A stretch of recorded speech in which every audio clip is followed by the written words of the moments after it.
You're watching Capital One Bowl Mania. We are at Ford Field in Detroit for the 7th annual Quick Lane Bowl as Western Michigan takes on Nevada. And a good Monday morning to you, along with Dustin Fox. I'm Bill Roth, welcoming you to Ford Field. Taylor McGregor is the third member of our crew who'll be joining us today for what should be a good ball game here from Detroit. And let's start with Nevada. They finished 8-4, Dustin, but a much different-looking Wolfpack on the field here today. It's been a tough couple weeks for the Nevada football team, Bill. They lost their head coach. Nearly a dozen players will not play in this game. But today is a new day, and the players that are here are excited and motivated. There you see some of the guys that are not going to play, including Carson Strong, the Mountain West Offensive Player of the Year. One guy who is here is Toa Tawa, one of the premier running backs from the Mountain West. And Bill, I think in this game, because this is an air raid offense with a new quarterback in Nate Cox, I would rely heavily on the rushing attack. And Toa Tawa, with big brother Vi as head coach of this game, I'd imagine he gets a lot more carries in this football game. They're going up against the Western Michigan team that had a really nice season. It won on the road at Pitt, the ACC champ. They beat MAC champ NIU, and they hang their hat on their defense. They're ranked among the top defensive categories throughout the country here. Well, and Bill, when you talk about this Western Michigan defense, you have to talk about Ali Fayyad. This guy is unbelievable. MAC Defensive Player of the Year. They create havoc in the backfield for quarterbacks, and I expect him to have a monster game. Western Michigan and Nevada here today. Vi Tawa makes his head coaching debut for the Wolfpack today in the Motor City at the 7th annual Quick Lane Bowl.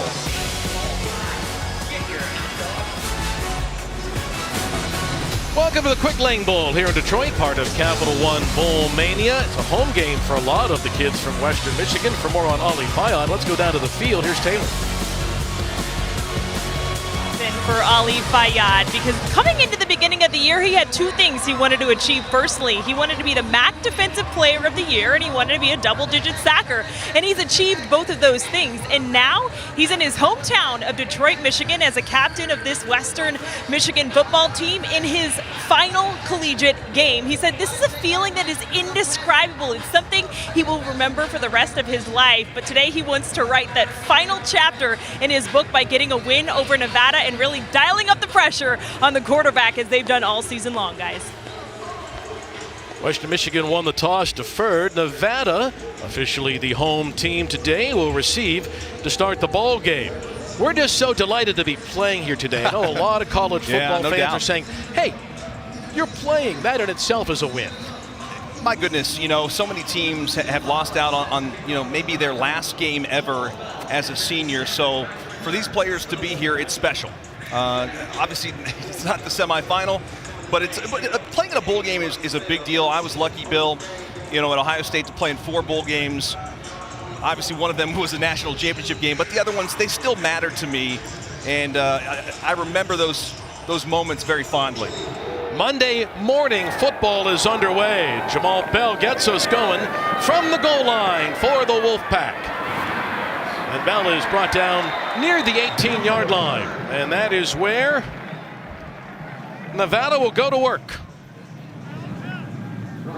with quarterback Nate Cox. Now, officially, he is the tallest quarterback ever to play college football at 6'9". He's from Louisiana. He started at Louisiana Tech. Yeah. Now he's with Nevada. And Billy, everybody that talks about Nate Cox, they say he's nearly 7 feet tall, basically. I mean, he's literally the tallest player, as you mentioned, to ever play college football. So excited to see what he brings to the table. Big shoes to fill with Carson Strong not playing in this game, but they do say that Cox has a big arm, and he can also run a little bit. Well, let's see how he does in his first collegiate start. They keep it on the ground. Tawa, who gets knocked down behind the line of scrimmage on the very first play by Seelig, who shot through there and made the play. Ryan Seelig from Lake Villa, Illinois. Nice job. Yeah, Seelig does a great job. Comes off the edge. See 27 burst right into that gap. When you see it, you shoot the gap, you make a play. Now, we had no idea, and neither did the Broncos coaches, of what the offense would look like today. Cox's first throw is complete to the right side out to the 20-yard line. Tawa makes the reception. Seelig again made the play. They've run out of the pistol the first couple of plays. It kind of reminds Nevada fans, I'm guessing, of the Kaepernick era, right? No doubt. When Coach Tawa, now the head coach, was but the running back yeah. was behind Kaepernick. A big, tall quarterback, and the running back behind him in the pistol. Devontae Lee in the ball game now for the first time. This is a big third down. It's third down and about 8 for Nevada. They come to get him. They flip it to the left side. And this is Lee. And he gets to about the 28-yard line. And Jamal Bell is really going to probably have to have a big game here, Bill. They're without 5, maybe 6 wide receivers. Some have transferred, some have opted out. And Bell, who's played a lot this year, is really their most experienced player at the wide receiver position today. A timeout on the field here in the opening couple minutes of play. For the injured player, that is Ware. This was a really good season for Western Michigan. You know, they won at Pittsburgh. That's still one of the most impressive victories of the year for the Mid-American Conference, particularly the way Pitt ended its season. Yeah, just kind of an up and down year as Ware is the injured player there for Western Michigan. Bill, they were just kind of inconsistent. We talked with Tim Lester earlier this week and had a great chat with him. Talked about some of the things that they did really well earlier in the season, and then things just kind of got away from them a little bit in a couple games. The Eastern game was a tough loss, the game that they probably should have won. It had Ellaby not fumbled late in that ball game, but it's still a good football team from the Mid-American Conference. Ware shaken up. Boy, they can't avoid a whole lot of injuries at safety. They're ready without A.J. Thomas. They're without Myrtle in that defensive backfield. And now Kilbur's going to have to step in here big time, the young freshman out of Park Ridge, Illinois. First down from the 28-yard line. Lee remains in the game behind 6'9" quarterback Nate Cox. First possession of the game on this Monday morning from Detroit. Lee pops it outside. Nice move. He has the first down. Still going to midfield. Lee stays on his feet, and he's finally shoved out of bounds along the left sideline by Coleman. Now, this is just a great run by Devontae Lee, who just refuses to go down, Bill, as he, it's just an easy inside zone run play, and he bounces outside and then breaks how many? 1, 2, 3, 4? Takes 4 guys to get him on the ground. Now Toa Tawa is going to come back in the ball game here for Nevada. But that's a great start with an explosive chunk play for the Wolfpack. Missing so many of their offensive players, a good start, and Tawa powels his way to about the 34-yard line. Marshawn Nealon made the tackle. We talked so much this week in prepping for this game with the players, the want to for Nevada, for the guys who are here, particularly on offense. Well, and I asked Vi Tawa, their interim head coach, I said, how these games go. Sometimes the players, they want to be there. Sometimes they don't. They've checked out of the season. They lost their head coach 2 weeks ago to Colorado State, and you wonder what the motivation is for this game. But he said that these players are locked in, and they've had 2 really great weeks of practice. From the 34, they come with the blitz. Cox gets it away to the end zone, and it is incomplete. It was intended for Mack, right side of the end zone, and there's a flag on the play as Coleman may have hit him early. Yeah, I think Coleman was beat, and then at the last moment doesn't get himself in position. Number 7, defense, 15-yard penalty, automatic, first down. Take a look. He's in a defeated position, comes in there. He tries to guess early when the football's going to come in. See, right, he's going to chop, and that's the chop down right there of the earliness of that's going to get the penalty. Moves the ball to the 19-yard line. You heard from the referee, Edwin Lee. It is a officiating crew from the American Athletic Conference here today on the field and in the replay booth. Cox and Nevada from the 19. Here is Devontae Lee again, the young man from Oklahoma City. Gets his way ahead to the 17-yard line. Kilberg brings him down there. So we are getting a sense of what Nevada is going to do today, and that is the ground and pound, it appears, at least early against Western Michigan. Yeah, and Bill, this, as I mentioned kind of in the open there, this is a team that only averages 73 yards per game on the ground. They are a run or a pass-first offense, but because of the new quarterback today, I think you go to the ground game a lot more. Keep it on the ground again, inside the 15-yard line. Tawa brought down by Fisk, but the Western Michigan coaches had no idea what to expect, so there will be some in-game adjustments going on right now for Coach Lou Esposito and that group, because they didn't know what to expect today. Heck, they probably went back and watched Nate Cox's high school film, because you never know what the offense is going to look like in a situation like this. In fact, we may see some Toa Tawa at Wildcat today, especially in the red zone. So far, it looks like the Chris Alt pistol attack from the great Nevada days of Coach Alt. Back to the pistol. This is a big third down play. They blitzed the last time. They stay in zone this time. Cox stretches to the 15-yard line, and he's finally brought down again by Neeland once again. That's the Western Michigan defense that Bronco fans have grown accustomed to this year. Yeah, good play on the inside. Ralph Holley and Braden Fisk, those guys are really the kind of the heart and soul of this defense. It's another Bronco down early in the ball game. And that is Neeland, who's been one of the key guy here. One of the better pass rushers, no doubt. Freshman from just up the road in Grand Rapids, Michigan. And that's the last thing Coach Lester needs, is losing another player on defense. I guess that's something that every coach in America is going through right now, and fan bases as well. You don't know who's going to be on your team between COVID, between opt-outs and whatnot. You can't get guys hurt as well. Well, it's interesting time for college football. There's no doubt, Bill. I mean, because of the early signing day, which kind of throws a wrench in things with coaches leaving early to go to other schools. You've got players that want to transfer with that coach. You've got guys that want to opt out. It's an interesting time, no doubt, for college football. Coach Lester's going to come out and look at his young defensive end. We'll step aside. No score. Hurley in the first.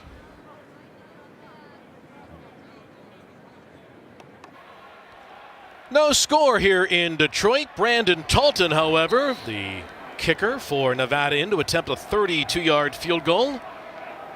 It's been very solid, 8 of 10 from this distance so far this season. Try to give some points to the Pack on their opening drive of the game. And he's got it. So an impressive drive with a new quarterback, a bunch of new offensive players, and Nevada takes a 3-0 lead here in the first quarter. That's a pretty good start, coming all the way from the West Coast to play an early morning. And I mean an early morning football game. Speaking of bowl games, it is the season for bowl games. We've got 4 more for you tomorrow on ESPN and the app. Starting at noon Eastern, we'll have the Ticket Smarter Birmingham Bowl between number 20 Houston and Auburn. Then Air Force takes on Louisville in the ServPro First Responder Bowl, followed by Mississippi State and Texas Tech in the AutoZone Liberty Bowl. Then we cap it off with West Virginia and Minnesota in the Guaranteed Rate Bowl. A full day of bowls on ESPN. I know what I'll be doing. On the app. Let's pray we have them. On the app. I will, yeah, no doubt tomorrow we'll be watching all of those games. It'll be a fun day of college football. Julian Diaz to kick the football back to Western Michigan. And there is return man Sean Tyler to return. You brought it up, Billy. I mean, 8 o'clock kickoff time for Nevada. I mean, that is extremely early. Earliest I ever played was the Outback Bowl, which was an 11 a.m. kick. And that seemed like it was early. Tyler about a yard deep, going to run it out for the Broncos. Tyler has room. He might go. Here's Tyler down the sideline. Sean Tyler going to take it back 100 yards.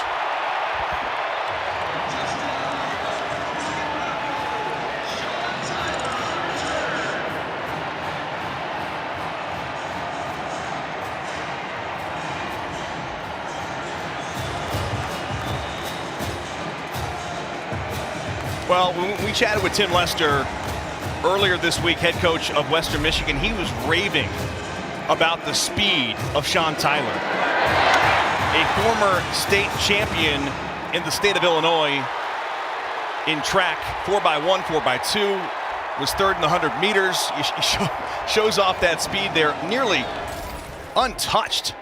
Great job by the return team, and what a response by Western Michigan after a pretty good opening drive by Nevada. Parker Sampson in for the extra point, and it's 7-3 Western Michigan. The second kickoff return for a touchdown this year for Sean Tyler out of Richland Park, Illinois. From a yard deep in the end zone, down the sideline to the house.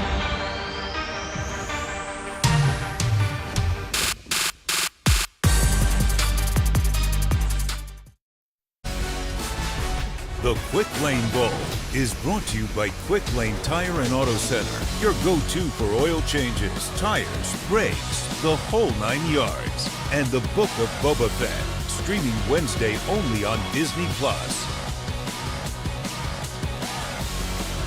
Oh, we've had some Monday morning excitement already, haven't we? Sean Tyler, who had a 96-yard kickoff return against Akron for a score, runs that one back from 100 yards out. The Broncos have the lead. And now it's Jamal Bell's turn to return a kickoff. He's got some wheels too.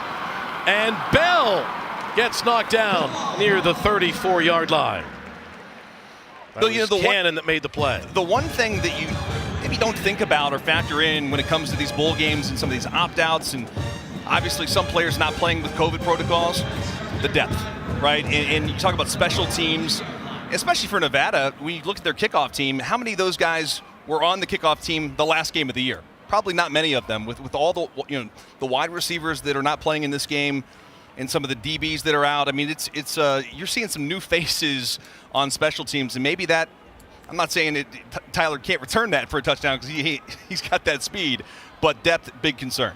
Nevada's missing its head coach, both coordinators, and 12 key players who either transferred or opted out. But Tawa, the tremendous tailback, runs ahead for 9 yards before Parker brings him down defensively. Tawa, no way he's going to miss this game, and no way he's going to give up on his Nevada roots, with his brother serving as head coach. Loved our chat with both of them this week, and having them both on the same call was pretty fun. And that's ruled an incomplete pass. Intended over here for Bell. I said to Vi, I said, how much older are you than Toa? He's like, well, let me think about that for a minute. He's 11 years older, and one of the great running backs in Nevada history. And I'll tell you what, Vi said about Toa was that he thinks his younger brother's better than him. Got more speed, maybe a little bit more elusive, runs the Wildcat and all that good stuff. So kind of a cool story with them getting to finish up this bowl game. Third and short, and they run it, and it's thrown incomplete. It was behind Jamal Bell, who was open on the play, and for Nate Cox, he'd like to have that one back. Yes, he was. Bell was open for a moment, and that's what you wonder, because Bell's stepping in here for Romeo Dubs, who's not playing. Elijah Cooks is out. You've got Horton's out. Ballard's not playing. I mean, there's so many guys go down the list that are not playing in this game. And Dubs is the headliner, of course, but they're going to need Bell to step up big time, and just a miss right there by Nate Cox. Bryce Dunley. Deep return, the punt from Nevada's Julian Diaz. And with the left foot, a beautiful punt. And is that Tiger Woods? Layup beautifully near the 5-yard line. Cannot do it much better than that. Now let's take a look at today's Player Spotlight, brought to you by Easy Post. And it's Sky Moore who will make his first appearance on the field today for the offense. A tremendous first-team All-Mid-American Conference receiver. He is just really good against press coverage, Bill, and has great chemistry with Caleb Ellaby. He talked with Lester, Coach Lester. He did say this about Moore, which I thought was impressive. He said, might be the hardest worker on the entire squad. So he comes to work every day, does a great job at the top of his routes, and Ellaby is a pretty good quarterback here, especially from the Mid-American Conference. From the 5-yard line, that is Kincaid, a former Nevada player, now playing for Western Michigan on the carry. Let's go down to the field to Taylor. Add about Sky Moore's work ethic. This week, Caleb Ellaby told me that during the summer, him and Moore made a commitment to themselves that they were both going to stay in Kalamazoo and work out together. So every single day they took reps, day in and day out. They feel like they're reaping the rewards of that right now. There's no doubt that chemistry, you can see it, you can feel it. These two players are really special and have been the last several seasons for the Broncos. This was a special offense. It averaged 462 yards a game, and there is Kincaid running against his former team. And he gets ahead of the 16-yard line. Trevor Price made the tackle defensively. So we look at Ellaby, and second team All-MAC, threw for over 3,000 yards this season, 21 passing touchdowns. The one thing that Coach Lester did talk to us about is when he takes off and runs, which he doesn't do very often, he's got to take care of the ball. Puts it on the turf way too much. Why might that be? They're not a team that is turnover prone, but when he's run the ball, he's turned it over. A little trick play, and Moore thought about throwing it. Smart. Moore instead going to run it, and he gets the first down. You and I just talked about this the other day. Last night, we were talking about trick plays. Because the Steelers ran a flea flicker that should not have been thrown. And Big Ben throws it downfield for a pick, right? Right. In these situations, a lot of times the player will feel the need to throw the football and force it into coverage. Very good decision by Sky Moore to just take off and get the first down. Drive started on the 5. They're out to the 26. Sean Tyler in the game in the backfield for the first time. Ellaby to the air, and it's batted down. Incomplete. I think that was Amir Johnson that got his arms up in the air. Let's go back to Sky Moore and the decision he makes here, Dustin, to not throw it. Smart. Look. He's got all day to throw, but his wide receiver's not open down the field. He sees a lane. He takes off. What a smart play by Sky Moore. Sky Moore, by the way, did play high school quarterback. He did. So he can throw the football. Shady Side High School near Pittsburgh. This is Tristan Nichols, the injured player for Nevada.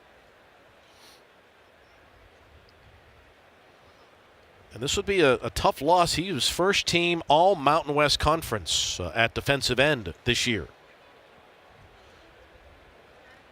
And that's good to see as he's up on his feet.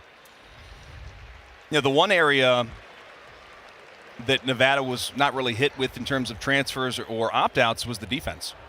Just basically one player, and that's Henley, who's not going to play in the game at linebacker, but pretty much everyone else is going to go, and that's huge going up against this potent Western Michigan offense. One thing that Nevada's defense has thrived on this year is creating turnovers. They were 8th nationally in creating turnovers. They have their turnover towel, and that's what they like to do. They've been really opportunistic defensively.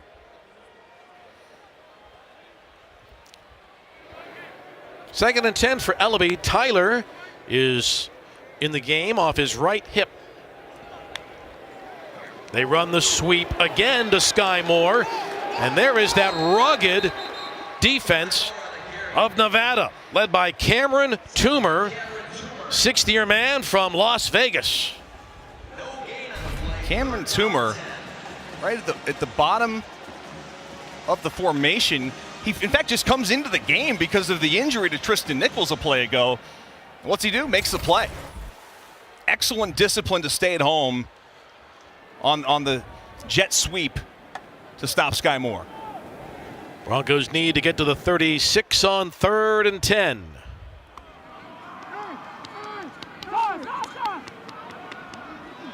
There's Sky Moore right there in the slot.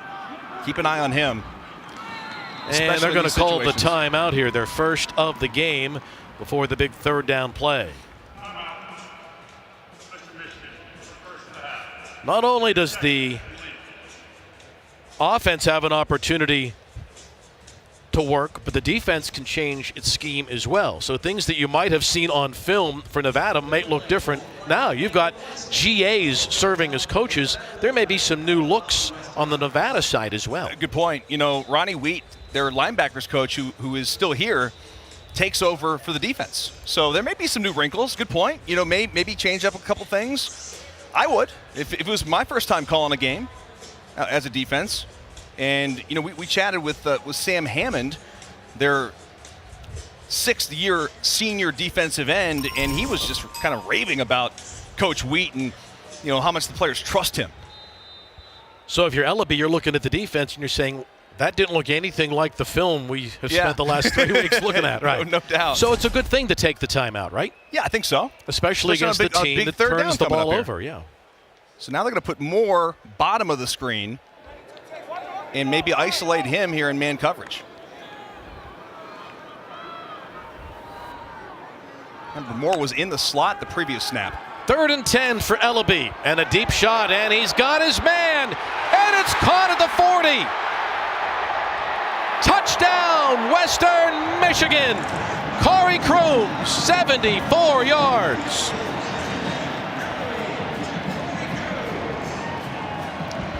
That was a good timeout if you're a Bronco. Great timeout, and what a route. Just a go route, and you got it matched up here in the slot, right? Kind of a little bit of a double move, and there's no chance for Tyson Williams, Emily Johnson on that play, the safety. So you got a safety matched up against one of the better wide receivers in the conference. Love Ellaby taking advantage of that matchup. So you've got 2 explosive plays by Western Michigan. High-powered offense, a kickoff return to the house. The Broncos are rolling in Motown.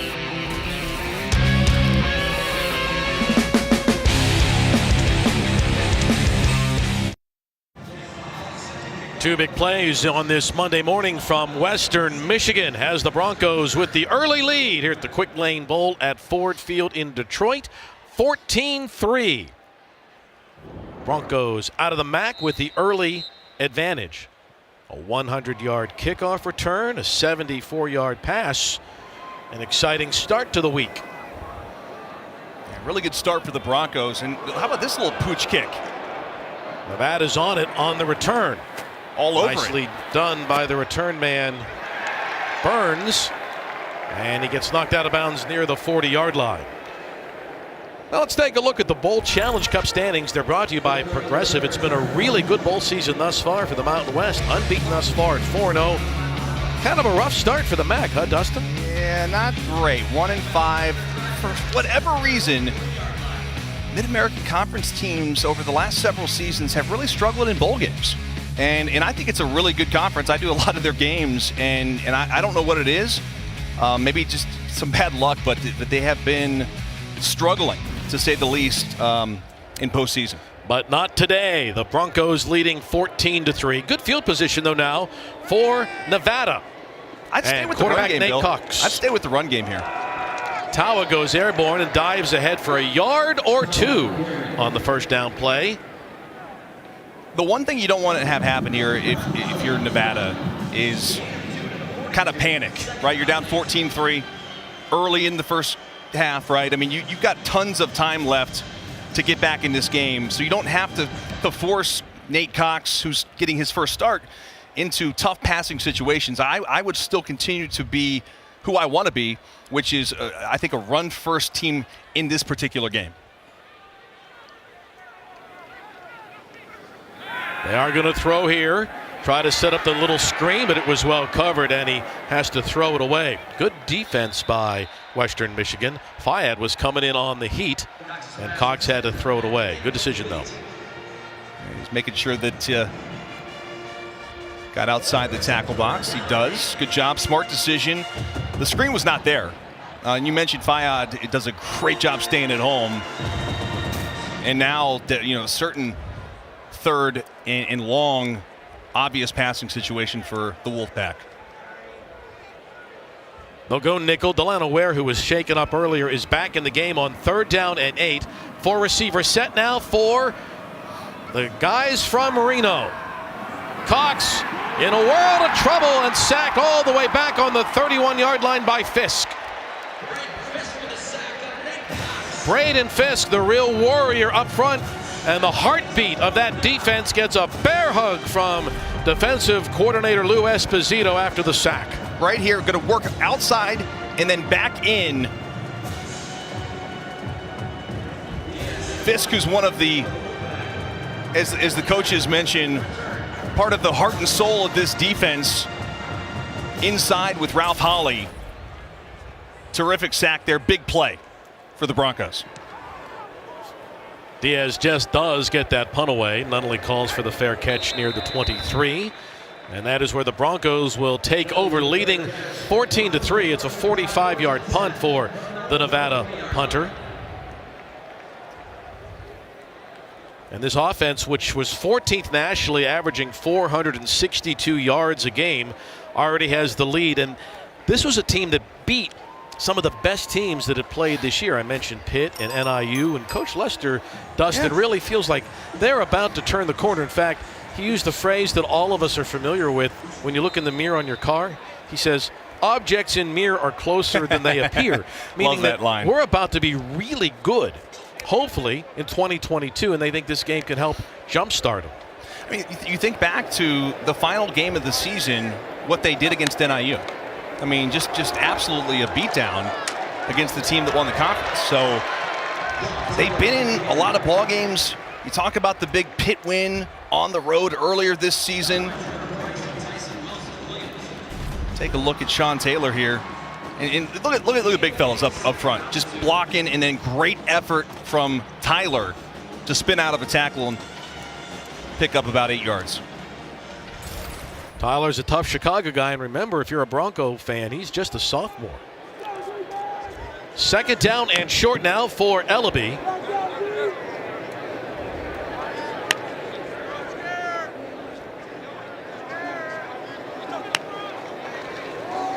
He's going to throw the quick slant, and that'll be a 1st down out to the 42-yard line, delivering it right on the money to Moore. Now, I mentioned that final win against Northern Illinois, the final game. Sky Moore had 4 touchdowns in that game. A career day for him. And looks like we have a new quarterback in the game. Roboski's going to come in.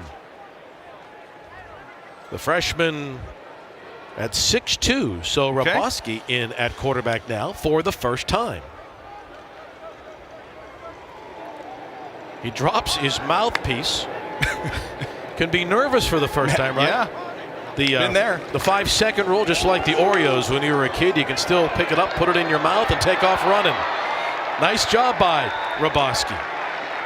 Jojo or Claiborne brings it down. Did you do that? Did you ever lose your mouthpiece and just put it right back in? Yeah, it's kind of gross, right? Yeah. But it's, what are you going to do? I mean, half the time you got the thing sitting on the side of your helmet. Football players do some disgusting things at times, right? Been there many times. That was a nice play ahead of the 42-yard line. Ellaby back in the game now, and here goes Tyler on the run down the sideline. Another big run. They're getting some big yardage on the ground. Is this high-powered Broncos offense? That was 17 more yards for sophomore Sean Tyler. A great block here on the outside that's going to open up that lane for Sean Tyler to get the big gain. And I'll tell you, Nevada's in dangerous territory here as a new quarterback comes back in the game, Rabowski. And I'm guessing probably another run. Rabowski and a quarterback. Kincaid, the former Nevada player, is in the backfield. Rabowski again. He's a big dude, and he gets across the 20 to near the 19-yard line. Rabowski on the carry.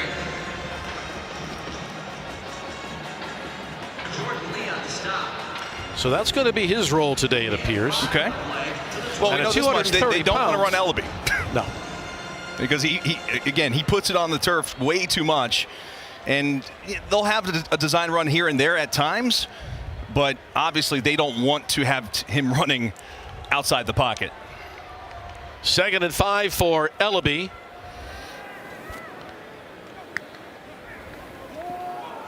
He does run it this time. Ellaby gets popped, but he gets the first down ahead of the 13-yard line. Did you see the ball there? It was loose. I know. But he nearly loses it at the mesh point. Yeah. And then as he takes off, which is a smart decision, takes the hit. The ball, I was waiting. I hope I didn't jinx it. I'm thinking he jumps in the air, puts himself in harm's way, and does a good job holding on to the rock. Got the first down. Yeah.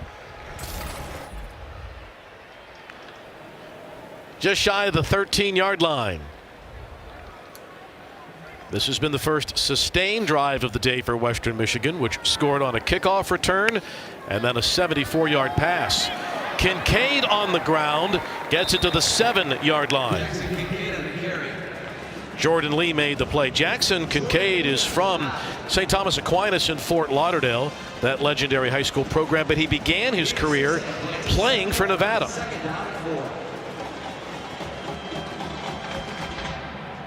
They told us he's really excited playing against his former team, as anyone would be. No doubt. 8th play of the drive from the 7-yard line. Ellaby gets away from one man, but not the second. Sacked back on the 15-yard line by the Wolfpack's Lappin. Or Toomer, Hall and Toomer. Toomer get in there at about the same time. Watch number 9. He comes in there as a free rusher, and then late in the down, Lawson Hall comes in to sort of finish it off. So maybe a potential big stop here now with the huge 3rd down coming up for the Broncos. Let's see if this Wolfpack defense can get off the field as we get a timeout. Well, the first quarter clock is going to come to an end, and that's what happens. So Western Michigan knocking on the door to start the second quarter after 1, playing in its home state here in Detroit, Michigan. 14-3, Broncos on top.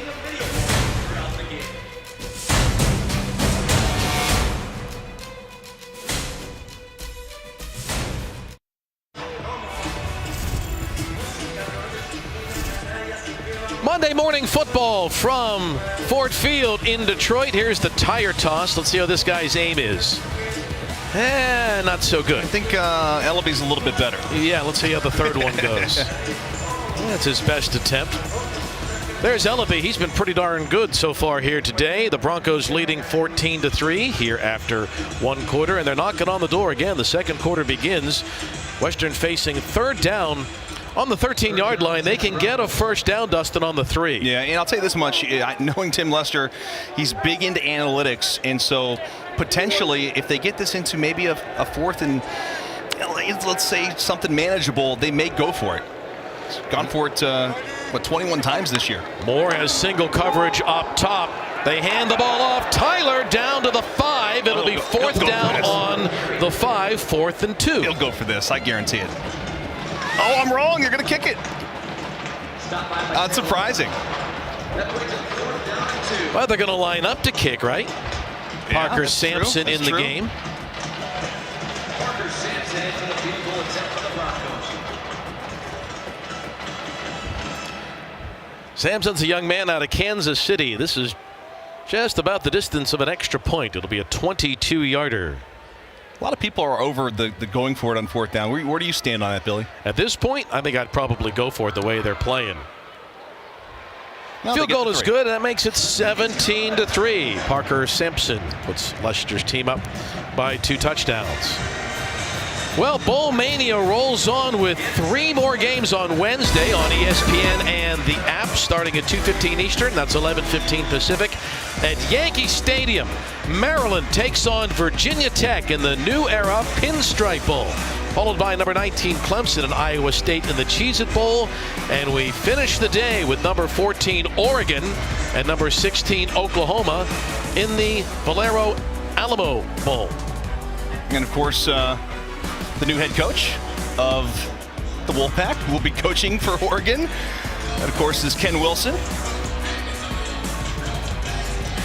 Coach Wilson is here today. He'll head down to San Antonio. He will retain Vi on his new staff. He'll be the assistant head coach.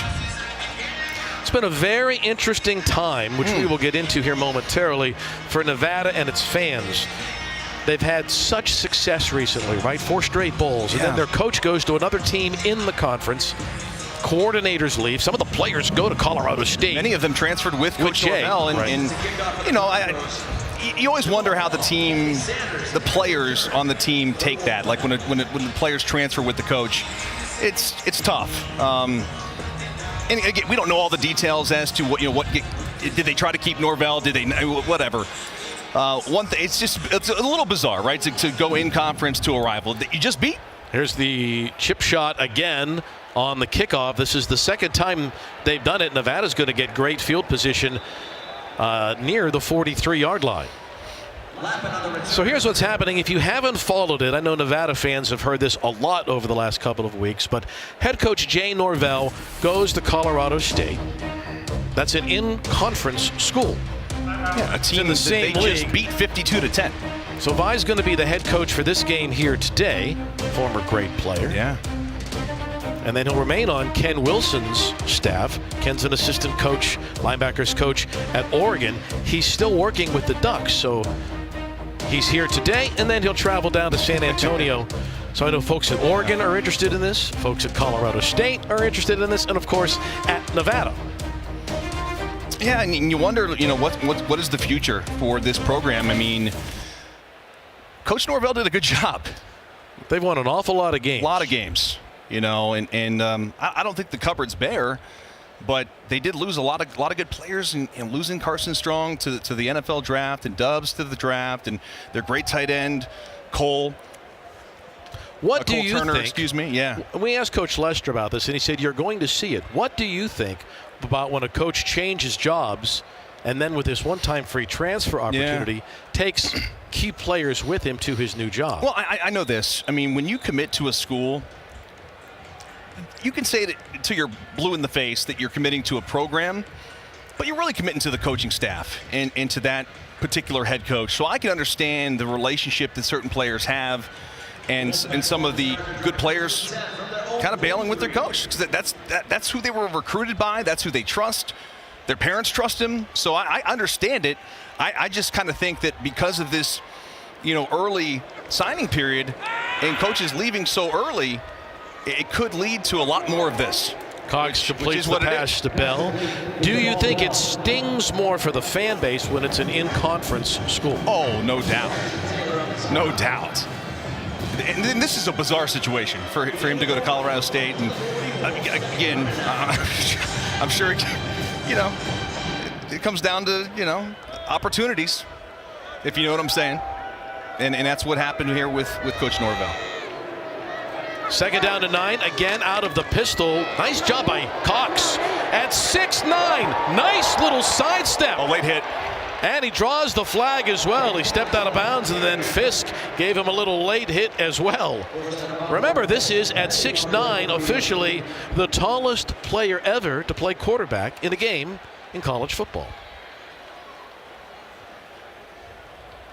He's got some long strides, and he's a tough guy. They said he's a little bit of a slasher as a runner. As a thrower, he's a slinger. And they'll tack 15 onto this one.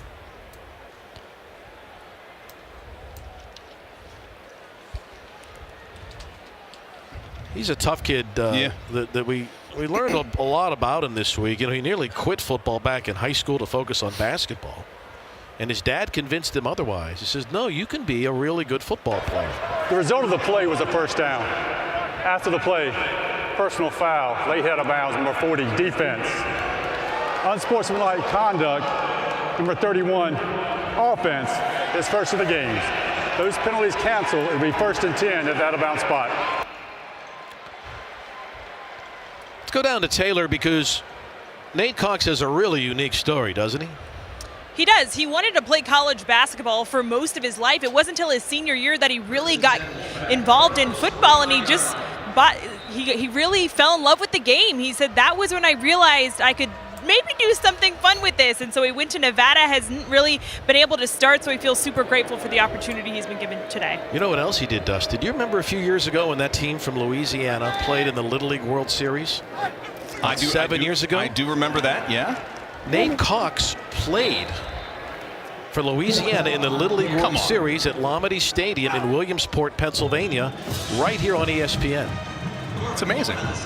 He was not 6'9". Not as the an time. 11-year-old. No, you didn't know he was going to develop into this. You'd think, at 6'9", to beat a basketball player was probably his destiny, right? You'd think. But obviously, you see the athleticism from his height, and he's got some speed as well.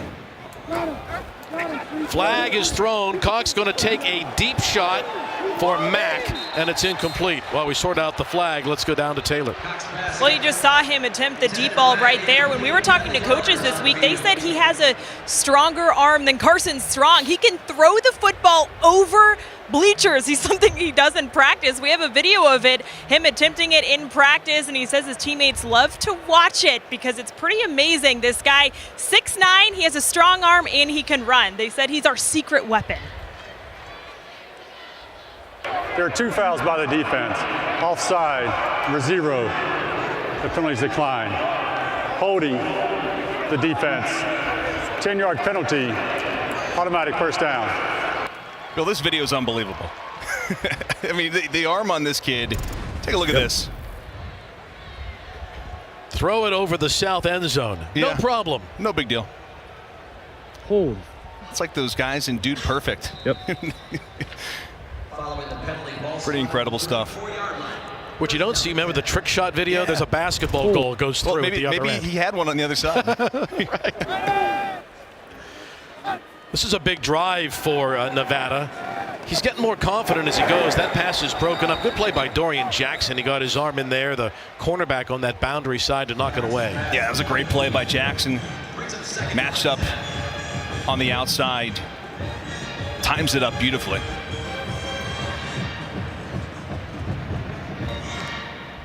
Yeah, the one thing that they do here at Western Michigan, Bill, is they play a ton of man coverage. They asked a lot of their corners, and they feel like between Jackson and Coleman on the outside that they really can kind of take away teams' best threats on the outside, and that allows you as a defense to be more flexible and exotic with some of your blitzes and coverages on the inside of the defense. So they ask a lot of their corners, and Jackson's a good one to transfer.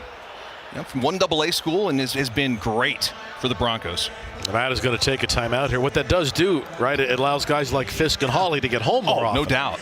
And we chatted with Coach Lester about that. I'm like, these corners are your defensive line. They're the best friend of their defensive line, right? I mean, it gives you so many more opportunities inside. We talked about it kind of in the open, like their pressure rate on drop back passes is ridiculous. Nearly lead the country. Timeout on Ford Field. We'll be back in 10 seconds after this message from Ally. However you fan, with face paint, victory chants, or bizarre superstition, for everything we do, we're all better off with an Ally. Back to you. Second down coming up for Nevada. Big drive here. They've played okay, but they've given up some big plays and thus trail 17-3. Yeah, but their defense held up on that last drive, and if they get a touchdown here, Bill, they're right back in the ballgame.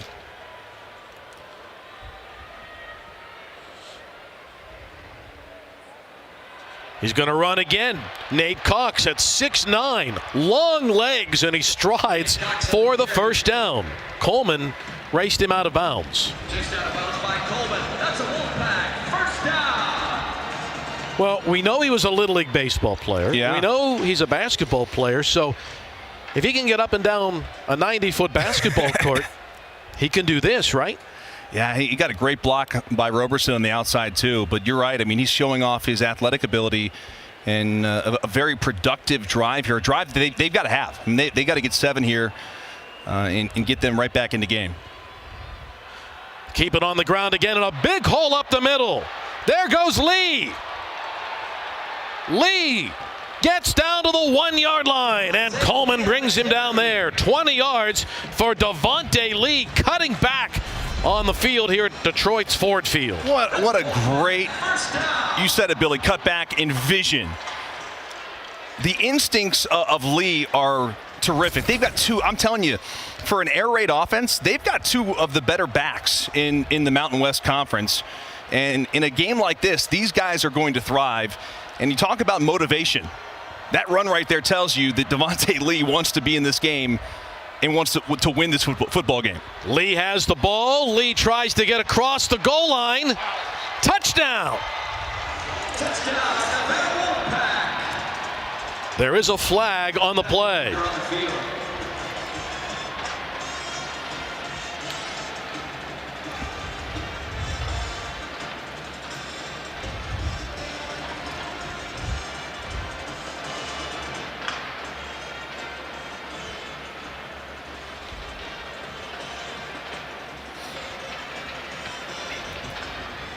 Edwin Lee is the American Conference official. Result of the play is a touchdown. After the play, personal foul, unnecessary roughness, number 65, offense. That 15-yard penalty will be assessed on the kickoff. Hey, does Devontae Lee have some 1-2, Dustin? There's some big-time 1-2. I mean, I'm talking about a player who has an opportunity here to play in a bowl game, is a senior. For the extra point attempt.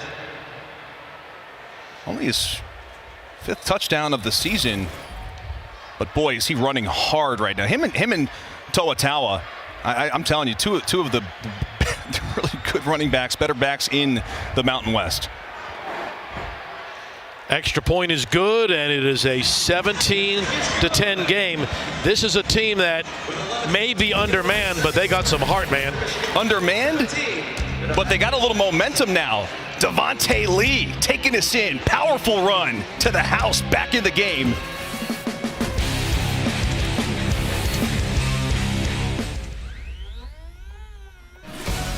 You're watching the Quick Lane Bowl, part of Capital One Bowl Mania. Here at Ford Field in Detroit. And let's look at our drive recap, brought to you by Verbo. 2 big plays got things going early on this Monday morning. Tyler's 100-yard kickoff return put Western Michigan in the lead early, and then a 74-yard touchdown pass from Ellaby to Kroon. Yeah, and Bill, that kickoff return is the difference in the score. Nevada's in this ballgame, no question, but they got to get stops defensively. They can't give up the big play. That's big. Now remember, after the touchdown, there was an unsportsmanlike conduct penalty. That means that Nevada has to kick off from the 20-yard line. And guess who's getting good field position? Ellaby and company. Very potent offense here with the Broncos. Julian Diaz will kick from the 20. Tyler, who already brought the one kick all the way back for a touchdown, is set to return this one. Let's see what the strategy is here. They kick it to him. This one from near the 9 for Tyler.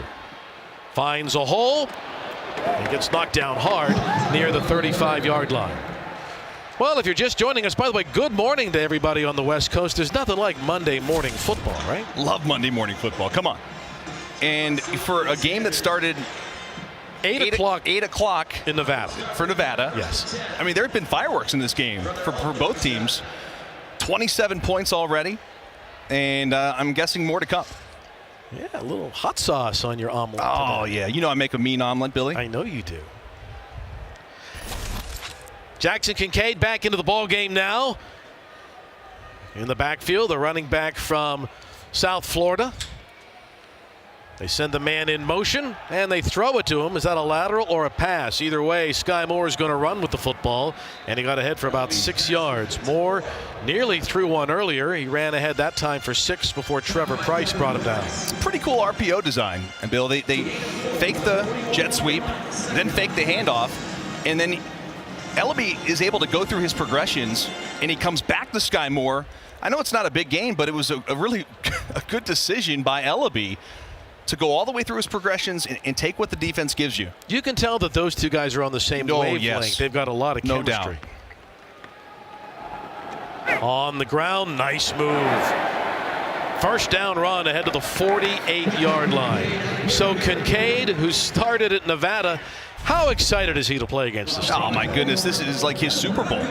It's just this move he's going to put on right here on Jordan Lee, 13. Cuts it back inside for the first down. You know, remember, Western Michigan, they're without Ladarius Jefferson in this game, too. one of their main running backs. So both Kincaid and the young freshman are going to get into the game as well. This is Zahir Abdus-Salam in the game now. He is a 200-pound freshman out of Newark, New Jersey. Call him Oldie. They do. They don't know why. Over the middle. Oh, and a big hit. Moore went for the ball. They're ruling it a clean play and an incomplete pass.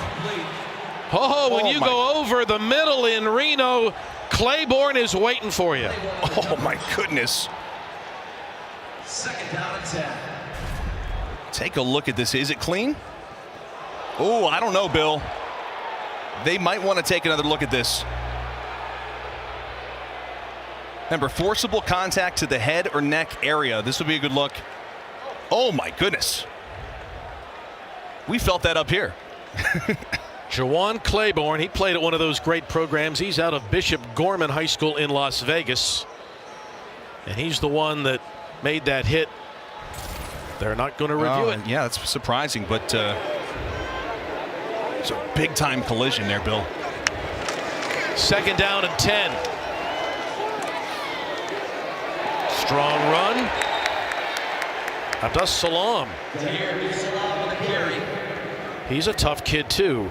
You told they call him Oldie. He was an AAU boxing champion, and they noticed how good his hands were in practice. Like, your hands are so fast, no one messes with him. Oh my God, I wouldn't want to go near him.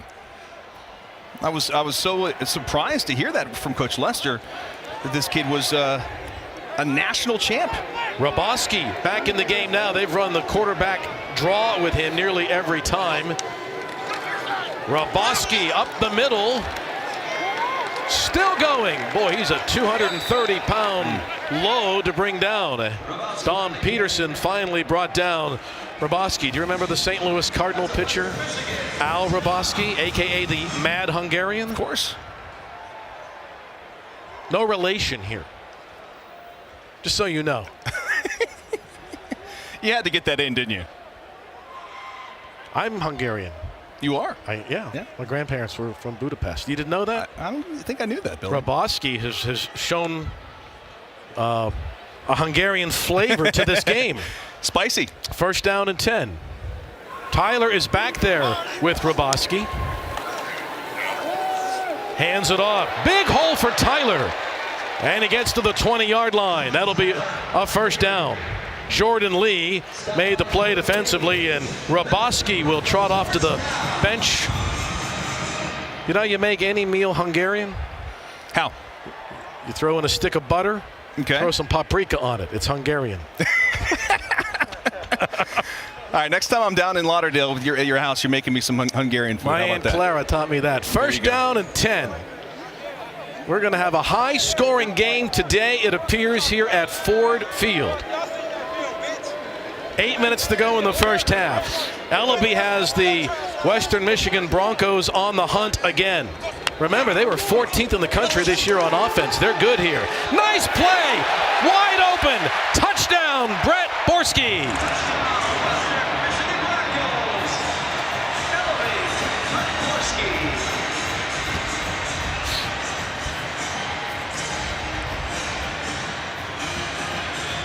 Hey, Borski has battled through injuries all year. Take a look at this. The defense is going to bite up all the way on this Jordan Lee, the safety. He's the one who's got to be in coverage there on 89, Borski. But Borski, finally back to being healthy and makes a big-time play for the Broncos here. Sampson adds the extra point, so Caleb Ellaby has thrown 2 first-half touchdown passes, and Western extends its lead. Got to be disciplined on defense. You bite up when you got to be in coverage, you get burnt. Broncos 24-10.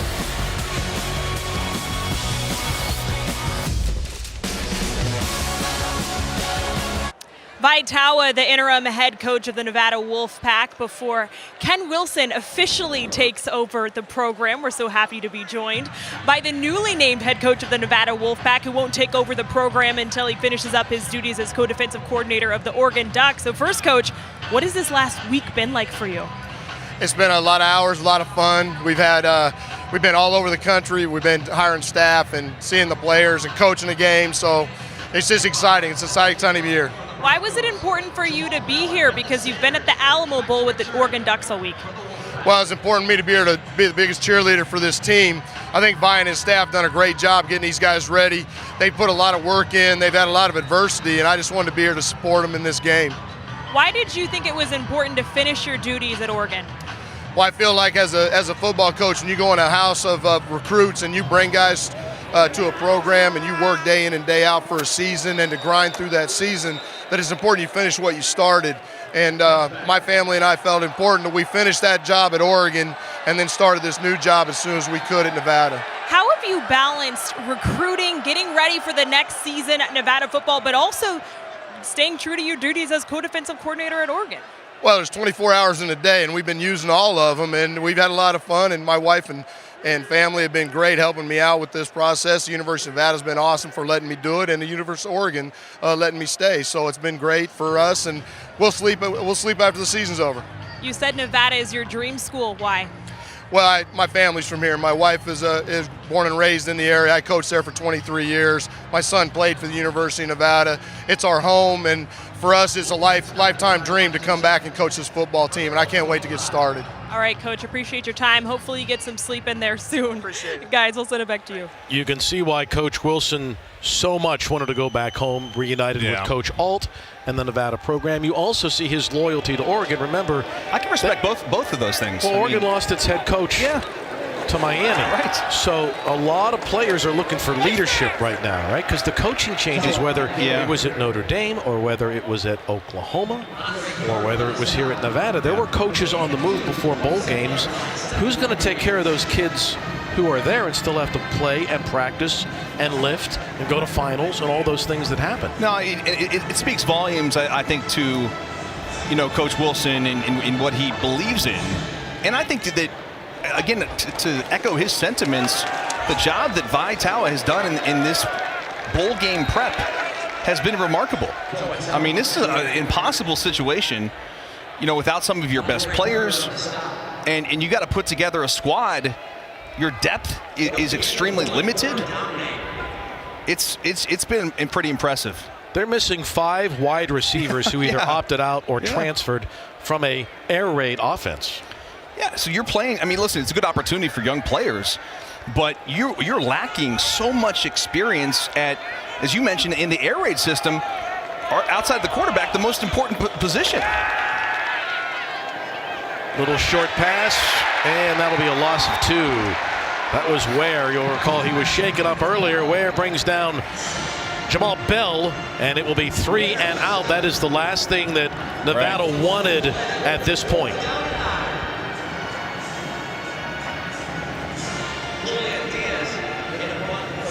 Diaz will kick it back to Bryce Nunnally. And this Western Michigan offense, which has been heating up here in this second quarter, will get the ball back one more time.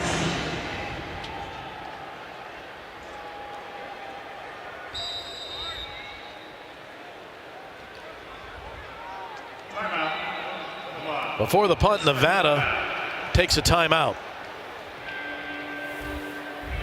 I don't think they had the right people. They didn't have enough guys on the field. Well, talking about you brought it up, the depth on special teams, and some of this stuff, I mean, you practice it, but sometimes guys forget. Am I supposed to be on the punt team now? I haven't been on the punt team all year, right? And now you got to go cover kicks, cover punts.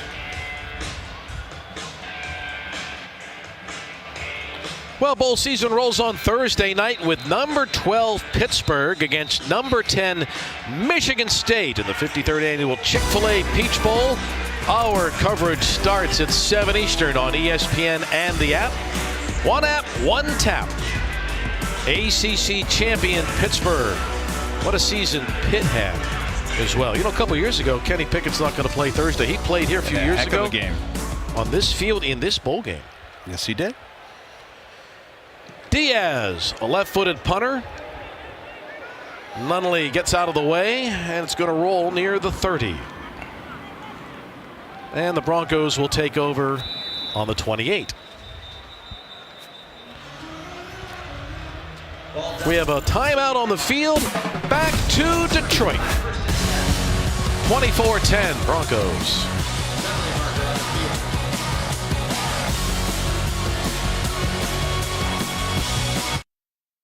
ESPN, home of the College Football Playoff Semifinals. Friday, December 31st on ESPN. And we invite you to join us virtually for the College Football All Access Experience, featuring exclusive content, games, and daily prize drops. Register right now. There's the address on your screen, espn.com/CFP All Access.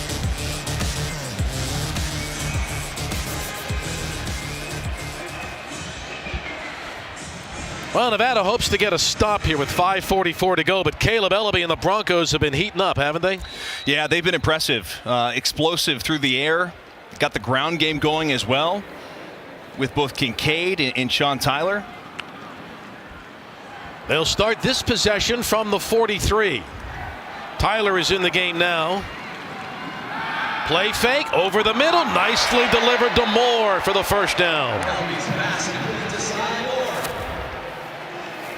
Just watch the vision. They're going to go tempo, no huddle.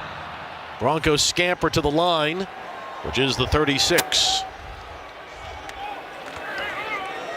On the ground this time. This is Tyler, and he's ahead to the 38. All right, let's go back to the last play, Dusty. Just the vision of Ellaby. Sees the play. You have to read the defensive end in the RPO game, right? And then finds his top target on the outside. Sky Moore delivers it. And I'll tell you, I give Sky Moore a lot of credit because he took a big-time shot previously, still in the game, and runs another, kind of skinny post into coverage. Makes a great play. From the 33, Ellaby to the air once more and lets it go, and it's nearly picked. Good job by the corner coming over to break it up. That is Tyson Wilson. Boy, Wilson is going to be kicking himself for dropping this one. He's dropping back from his nickel spot into the zone, and Ellaby just doesn't see him. And wow, that would have been a huge play for the Nevada defense before halftime. So now 3rd down and 7 for them. Under 5 minutes to go in the first half. Western Michigan's high-powered offense has been really clicking in this second quarter. I'll tell you, it looks like they're going to get a little man coverage here. There's Sky Moore, bottom of your screen, excuse me. Keep it on the ground, and Tyler gets upended on the 31-yard line by Trevor Price. 4th down. All right, what do your analytics say now, Dustin? You go for this. I think so. I mean, you got a 2-score lead.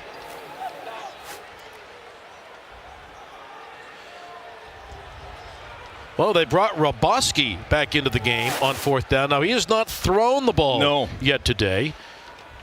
At quarterback, the big 230-pounder out of River Rouge, Michigan. They may take a timeout to talk this over. I'll tell you what, Bill, I mean, Western, they've averaged 9.8 yards per play. So you talk about it, got to get 5 yards here on this 4th down. Why not? Go for it. And it's also a really long field goal. True. About 48, 49 yards. And again, I mean, you talk about field position and if you miss the kick and all that good stuff, but I totally would go for this. I love it. Well, of course you would. Some people hate it. No, it's a Monday morning bowl game. Of course you're going to go for it. You have to, right? Right. And their offense has been playing so well. I mean, if your offense was struggling, I could see. Not making light of the time, but it's a bowl game, and this is when you have fun and you go for it. What do you have to lose? Right.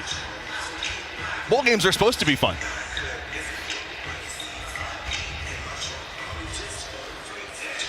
Ellaby returns now, so Roboski came on there.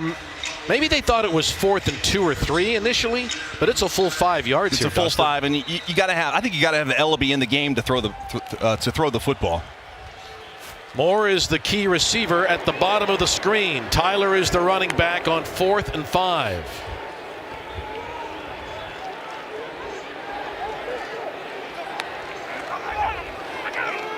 On the ground, Tyler started up the middle, makes a left turn, and gets the first down. That's how you convert 4th and 5 with a running back come like inside this, and bounce all the way outside. What instincts and vision by Sean Tyler. We talked about his speed. You saw it on the opening kickoff of the game. Wow. And gutsy call to run the ball in 4th and 5, right? Well, the tunnel was congested, so he took the bridge. That's a Detroit reference, but that's exactly what happened there. If he runs up the middle, they stuff him. Now on first down, he goes outside again. Takes a hard hit there by Trevor Price. I'll tell you, things are getting a little chippy down there on the field, Bill. On that previous kickoff, there was nearly a brawl that broke out between both squads. And right there, as Tyler kind of delivers the blow on the outside to Robbins, he gets up and Robbins kind of throws him off him. And they're chirping down there on the field. Just something to keep an eye on here as we go. This game is getting definitely very, very chippy. In the red zone again with under 3 minutes to go in the first half. Kincaid returns to the game in the backfield. Kincaid has the ball.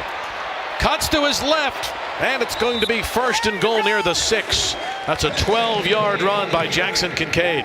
A touchdown-saving tackle by Burdale Robbins, because Kincaid was going to walk into the end zone.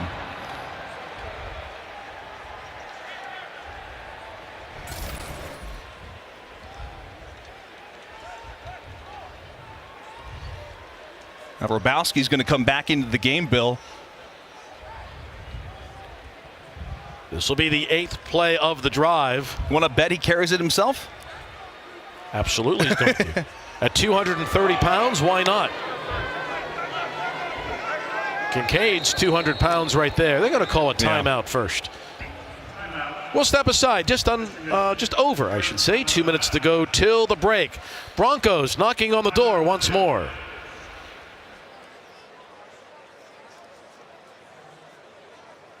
Club halftime report. My guy Sam Acho will be here. We'll get his thoughts on our first half, what's been an entertaining first 2 quarters. Plus, Georgia touches down in Miami. We'll hear from the Dogs, hear about some of the protocols they're following as well. And we're talking X factors in both college football playoff matchups. Bill, it's coming up when you join us at the half. Okay, final 2:06 here in the first half. Western Michigan looking to add to its lead against a team that during the regular season was really stingy defensively. Yeah, they've only given up, on average per game, 24 points. Already in this ballgame, 24 points on the board for the Broncos. I'm a little surprised. I mean, especially considering Nevada pretty much brought back all their defensive starters for this game.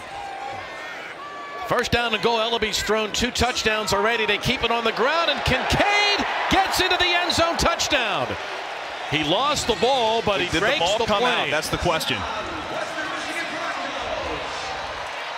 I think he was across the goal line prior to the ball coming out. Jordan Lee, 13, is the one who comes in and delivers the blow at the end of this play. Let's take a look.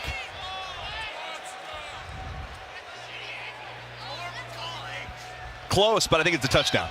I think you'd be really hard-pressed to overturn that. Kincaid gets into the end zone, and Parker Sampson now in to attempt the extra point. Great effort by Lee. Just about a second too late. That makes it 31-10. And so here is Jackson Kincaid, the only gentleman in this building that has worn both jerseys. Well, if you don't think this game matters to number 7, you're crazy. I mean, he's running with a purpose. And this Broncos offense, Billy, averaging 9.6 yards per play, 7.5 yards per carry, running the football. And really, they kind of come into the game. I think they're more of a pass-heavy team with Ellaby, but they have had so much success on the ground.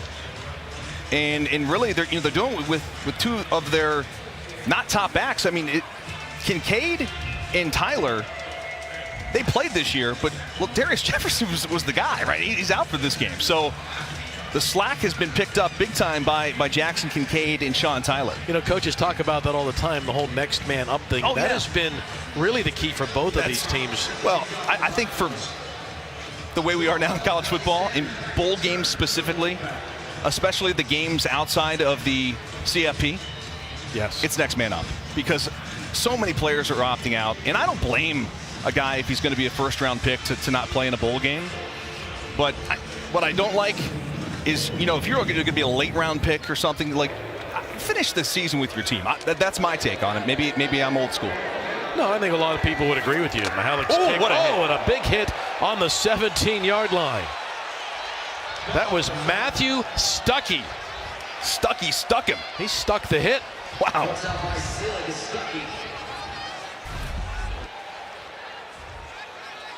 Oof. Bell will remember that hit. Let's go down to Taylor. Jackson Kincaid, you guys mentioned it. He told me he cannot believe this is happening, that he gets to play against his former team. He was really excited with the matchup against Nevada linebacker Lawson Hall. That's his former roommate, so there was some trash talking between the two of them this week. Friendly, of course. Well, I'll tell you what, Taylor, right now there's not a lot of friendliness going on in the field between these two teams. It is getting chippy out there between both the squads. Let's see what Nevada has for the final couple of minutes. That ball's deflected, and it was nearly intercepted on the 20-yard line. That would have been catastrophic. Seelig in there made the play on the pass of Nate Cox. Boy, Seelig nearly comes up with this football. And you're right, Bill, that would have been devastating. And I'm telling you, if he stays up, that he'd walk in the end zone.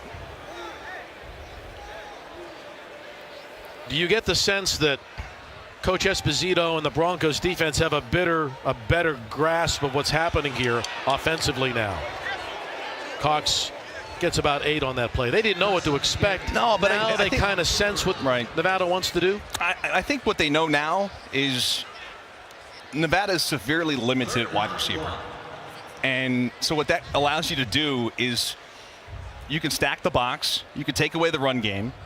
And remember, this offense is an air raid-based offense, so if you don't have wide receivers, extremely difficult, to say the least. Cox going to take a deep shot here. Ball in the air a long time, and it's incomplete. Well, there's no question. Nate's got the arm. It was intended for Mack. Good coverage by Coleman. Yeah, Coleman, really good job down the field. I talked about those two corners, both Coleman and Jackson, and their ability to be put on an island. And they trust him. And 4th and yard and a half. Yeah, it's a full yard. There's no doubt. And I think they're going to, you know, with it being a 21-point game, go for this. At least the line up to go for it. Devontae Lee in the backfield. False start. Now someone takes a step early. Number 29, offense, 5-yard penalty. 4th down. That'll change Vitala's decision now, and they'll punt it away. You're right. You know, Cox was the quarterback back in the spring, and everyone said, you know, he practiced in that offensive set. But if you practice through all of spring ball and fall camping your whole season as an air raid offense, it's hard to change into a running team on bowl week.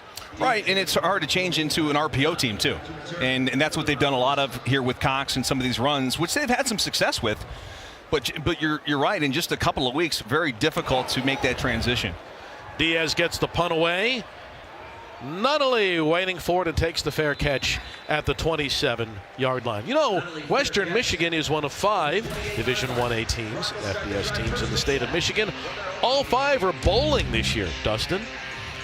Pretty impressive. Eastern Michigan already played in the Lending Tree Bowl. Western here today. Coming up on Thursday. My old coach Mel Tucker Friday.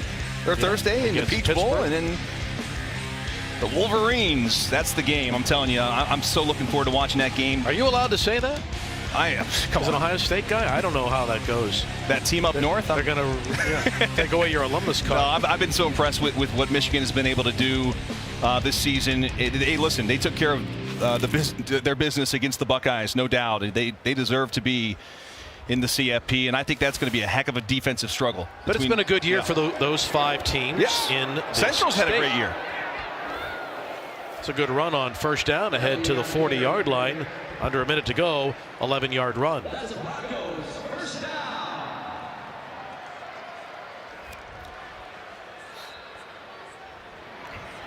No timeouts left for Western Michigan. Final 50 seconds. That ball's delivered nicely to Tyler, and he quickly steps out of bounds. Smart play. Could have got a yard or two more, but the clock is an issue here. Plenty of time, Bill. 7-yard gain, second down and 3. Ellaby's been in this situation many times. Running this 2-minute offense, does a great job at it. He's gotten better, in fact, in these situations. Situational football, I should say. You know, third downs, end of game situations, and end of half. I think he does a terrific job running this offense. Well, you've seen him the last couple of years. What has been the key areas that he's improved in since you first saw him? Well, I think he's got the ability in the RPO game to really read the one defender that matters, and that's allowed him to know where the play has to go. And he kind of sees stuff pre-snap, which helps him out as well in this offense. So that's improved. He's gotten better, as I mentioned, on third down, and going through his progressions, he's really improved. He can run for the first down now. He sees that, and he's got the first down ahead of the 42-yard line where Price made the play. Got to spike it. That's the Broncos' first down. Got to hurry. Now, I'll tell you, when you substitute, you got to let the defense get their guys in too. I would have just turned up and spiked the football. Instead, it is a deep shot to the end zone, and it's incomplete. Nearly intercepted down Crooms there. became a defensive back right there because that football was overthrown. Robbins could have had the pick, and then Crooms went in and knocks it away. And at the very last moment, number 4, Crooms, he's going to have to go in there and try to rip that football out, and does a good job and saves them a chance. And now they're going to have one more opportunity for the end zone build before halftime. Final play of the half, barring a penalty from the 42.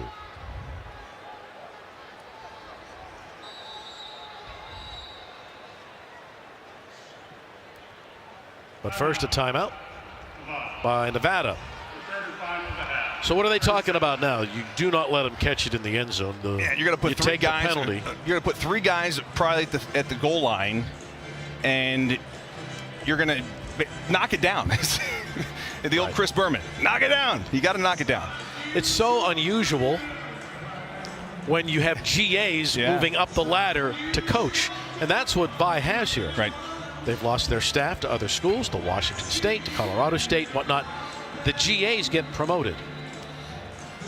And they're calling plays. So it's an opportunity for some of these guys, right? No doubt about that. But they're still inexperienced coaches. And so some of these situations like we're talking now here at the end of the half, I mean, did they practice this? You don't know. You don't know. I mean, you did during the regular season, but likely not since everything got shook up in Reno. So they're going to put 3 guys back out of your screen, way back in the end zone here. And the last heave of the first half, barring a penalty now for Ellaby from the 42. I always like to bring pressure in these situations, and that's what Nevada does. Ellaby's in some trouble here. Has time and lets it go. Not going to make it to the end zone. It's going to be intercepted on the final play of the first half by Burdell Robbins. And that is the game's first turnover. And Robbins gets the pick on the final play of the first half. Unfortunately, Western Michigan put up over 300 yards in offense in that first half. They averaged about 10 yards a play. Very explosive first half for the Western Michigan offense here today. Throwing a special teams touchdown on the 100-yard kickoff return. And you get a big lead of 31-10 at the half. Oh, they've defensive. We talked about the Western defense right in the open and how good and stingy they've been this year, holding Nevada to just 111 yards. Let's go down to Coach with Taylor.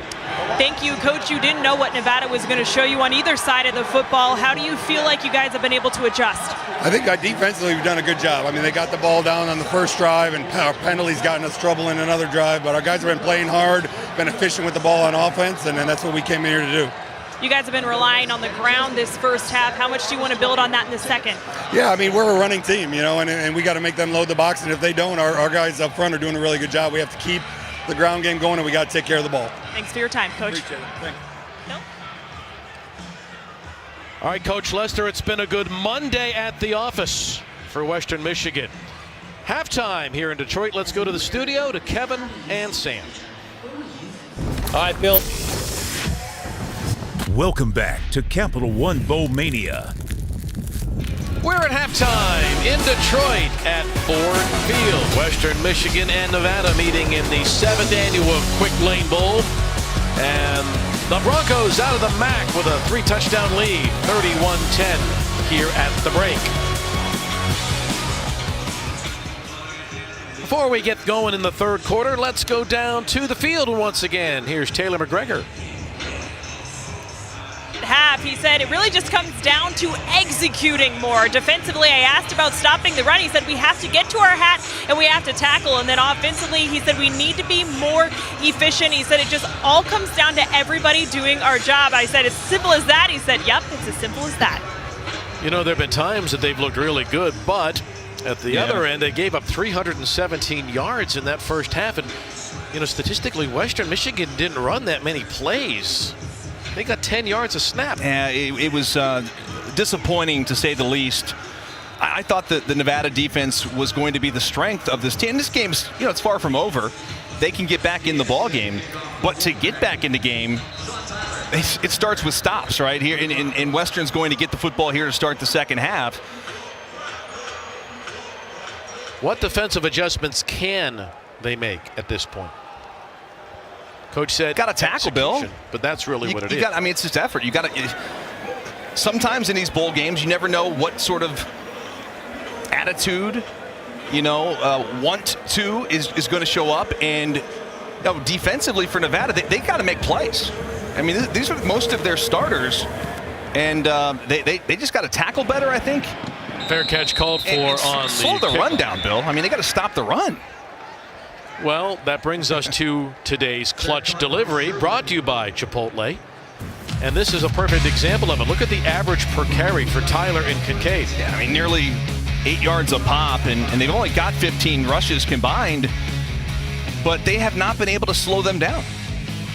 I mean, it's been, goodness, I mean, over 300 yards of total offense in the first half, and this is a Nevada team that, you know, gives up about 390 a game. It's a lot of yards, a lot of points in the first half for the Broncos. Well, Coach told Taylor at the end of the first half, if they're not going to load it up, we're just going to keep running the ball. And the second half begins, just 4 in the box. And so here's the run. That time the safety comes up to make the play. It's still a forward gain for Tyler. Jordan Lee came up along with the Will linebacker Trevor Price to make the tackle. There's the drive charge, and again that interception at the very bottom was just the long Hail Mary at the end of the second quarter. Pretty impressive, Bill. I'll tell you what, I mean, the last couple of games here between the Northern Illinois game where they put up 42 and now putting up 31 here in the first half against Nevada, this Broncos team really, I think, building some momentum going into next season. Well, that was with the one bowl game that Western Michigan did win, as Bronco fans will recall. That Bahamas Bowl sparked them. Look at this. Here's a big run for Tyler. Down the sideline. Can they catch him? He stumbles and he's down inside the 5. Great effort by Claiborne to save the touchdown. It is a 70-yard run for Sean Tyler. I'll tell you, I'll give Claiborne a lot of credit for being able to track down Tyler. Tyler's the speedster. But just look at the patience, right? And then the vision of Tyler. Then he takes off and goes. I thought there's no way he was going to catch him. Just gets that shoestring to make the tackle. But another breakout run for this Bronco offense, and that's just going to tack onto that yardage in that average. Here's Kincaid on the toss, gets popped, puts his shoulders down, and he's ruled down at the 1. Yeah, just short. Good defense there by Nevada coming up here. It looked like for a moment he was going to walk into the end zone. Then everyone converts on him. Sam Hammond gets credit for that tackle. Johnson really gets him first, number 5. Just shy, they say.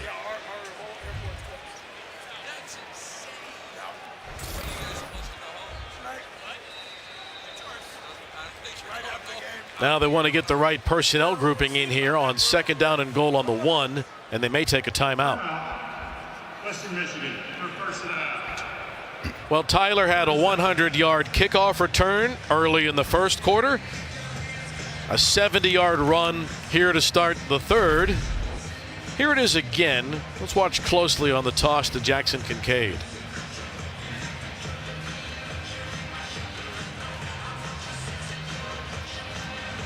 Can't tell where the ball's at there, Bill, but I mean, he's on top of bodies. This would be a good look, too, to see if... Nah, ball's short. That's a good call. That forearm comes down with the ball just short of the goal line. Nice work by our crew to get it, but it'll be second down and goal. And Roboski returns to the lineup in the backfield.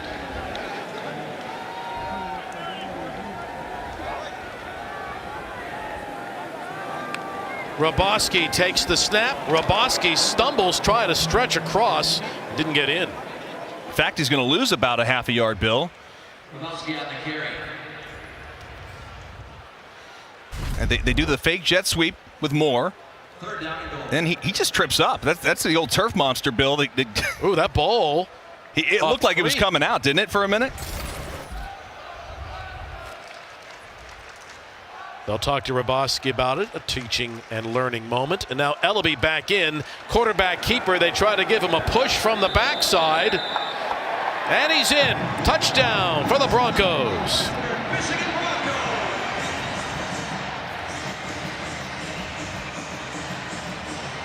Caleb Ellaby on the key. Well, and you got an offensive line that is this big and powerful, and you got a center like Caliendo to run behind, and then you get some push from the rest of your teammates to kind of help you get in there. That's an easy call on that third and goal. The long touchdown drive, thanks to a long run by Tyler of 70 yards, sets them up.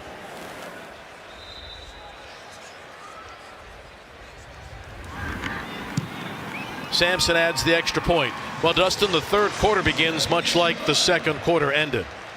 Well, I'll tell you, Sean Tyler is having himself a day. You talk about returning the kickoff 100 yards, long run, then Ellaby caps it off. Broncos 38-10 all over Nevada.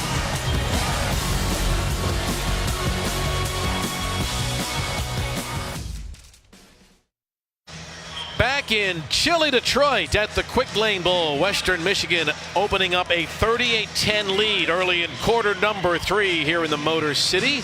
On this Monday, we're glad you're along for the ride. Tim Lester's team had the big lead at the half, and their offense has been motoring along here in the third quarter as well. That's a good pun, Billy. Motoring along in the Motor City? You like that? I do. Stay with me. Good stuff. I'm with you. We got a lot of football left. I know we do. Here's Mihalik to kick it back to Jamal Bell, sophomore return man out of Lancaster, California. Bell going to get a chance from near the 11-yard line, coming all the way across the field. And he gets to about the 23-yard line. Bell on the return. All right, let's check out our college football look ahead, brought to you by Dollar General. All right, y'all, what are you looking forward to tomorrow? Well, you got the Mike Leach Bowl here, right? In Liberty Memphis, Bowl. the Liberty Bowl. That's a good one. At 5:45. Like that one. Mississippi State and Texas Tech. The Houston-Auburn game, I'll tell you, I like Houston there. Clayton Tune and that offense, I mean, they're Dana Holgerson's got them cooking. Was very impressed with their season, and of course, I kind of like Air Force against Louisville. Air Force can be tricky in a bowl game. In a bowl game, that's a sneaky matchup. Well, let's see if Nevada can answer. This is the first time they've had the ball. You'll recall the last two possessions at the end of the second quarter and the first of the third went to the Broncos. It's been a while since we've seen Tawa and this Pack offense on the field.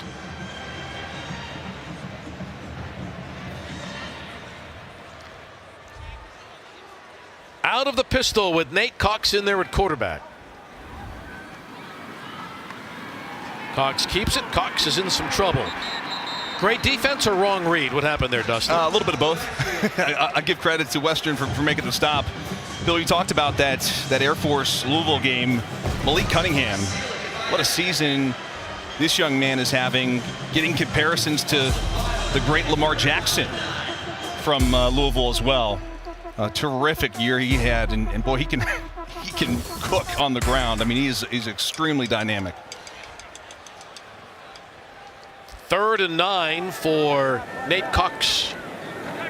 They've missed on their last 5 third down attempts, but they convert here as he flips it to Jamal Bell, and that will move the sticks. Or will it? Let's see where they spot it. We have an official saying, did he have his toe on the field? Was it a catch or not? Fourth down. No, Bell did not secure the ball. Let's watch it closely here. Oh, he was wide open, and they're playing a zone coverage, cover 3. Here'll be a good look. I think there's some green in there, Bill. The replay official from the American Athletic Conference is Roy Reynolds. Jamal Bell saying I had my feet in play, and I think if he had a size 10 shoe, it may be incomplete, but he wears 8.5. So I think it's going to be overturned. His tippy toes were right along the sideline, but we'll see. The ruling on the field was that Bell's toe Do you have the was shoe on the size sideline. for every player on your chart there, Billy? Every one. What do you think? I think it's a catch. I think this should be a quick overturn. I mean, the official's right there on it. I can't believe that they thought this wasn't a catch. Hey, Nevada needs. I've been wrong on these a million times this year, by the way. So. Oh, he's out of bounds first. Yeah, I didn't so the linesman says he stepped out, and thus he's not eligible to make that play, Dustin. Watch it closely. If you step out. Yeah, that's okay. I didn't see that part of the play. So I told you, I'm wrong on these half the time. I'm right half the time. It's always a guess with reviews. A receiver or any player cannot step out on his own volition. If you're pushed out of bounds, you can come back in. Establish yourself back in bounds. Yeah. Once you're out like that. So the right call by the officials. Well, we'll find out here momentarily. Edwin Lee is the referee, and again, Roy Reynolds is upstairs. They're taking a long time to look at this. He definitely slides that right foot out of bounds.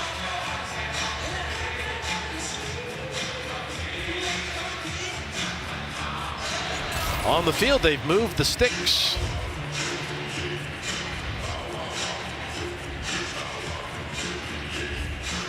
Nevada does need a break at some point here today, don't you think?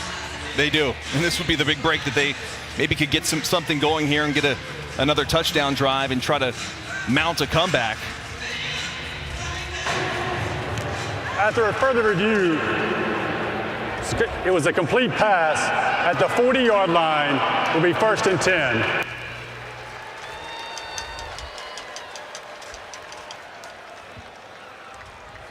So Nevada catches a break. 1st down. Out to the 40-yard line. Devontae Lee back in the game now for the Pack. And they go 3 wides with the tight end on the right. Lee got about a yard or 2 on the play. Defensively, for Coach Lou Esposito and his Western Michigan team, they know there's no deep threat. They have not been able to hit anything downfield. They've got nothing out of their receivers. So as a defensive coordinator, what do you call here? There's a look at Coach Esposito, who is just stacking the box and letting his guys up front, including Fisk, who just makes that last stop. They're taking away the run game, and they know there's no threat because they don't have wide receivers with experience out there. Look at Fisk again, Bill. Fisk is there. It'll be a loss on the play, perhaps. No lack of effort, but again, Western stack in the box, and Lee had nowhere to go.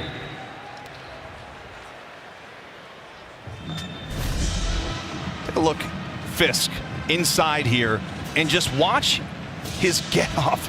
Just gets around. You can't block that man. My goodness. Hey, great effort by Devontae Lee to kind of break out of that tackle and get something back, but Fisk is just a beast inside. 6'5", 300 pounds, Bill. With a frame like that, in that ability, that's next level ability. 3rd and long. Over the middle and incomplete.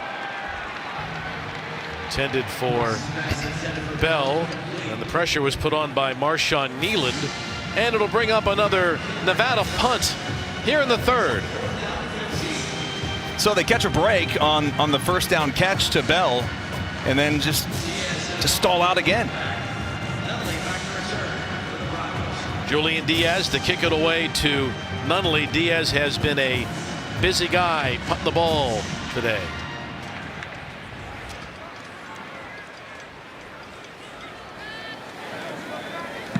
With the left foot, another rocket. That might be his best punt of the day. And again, it's going to lay up inside the 10-yard line. What a punt.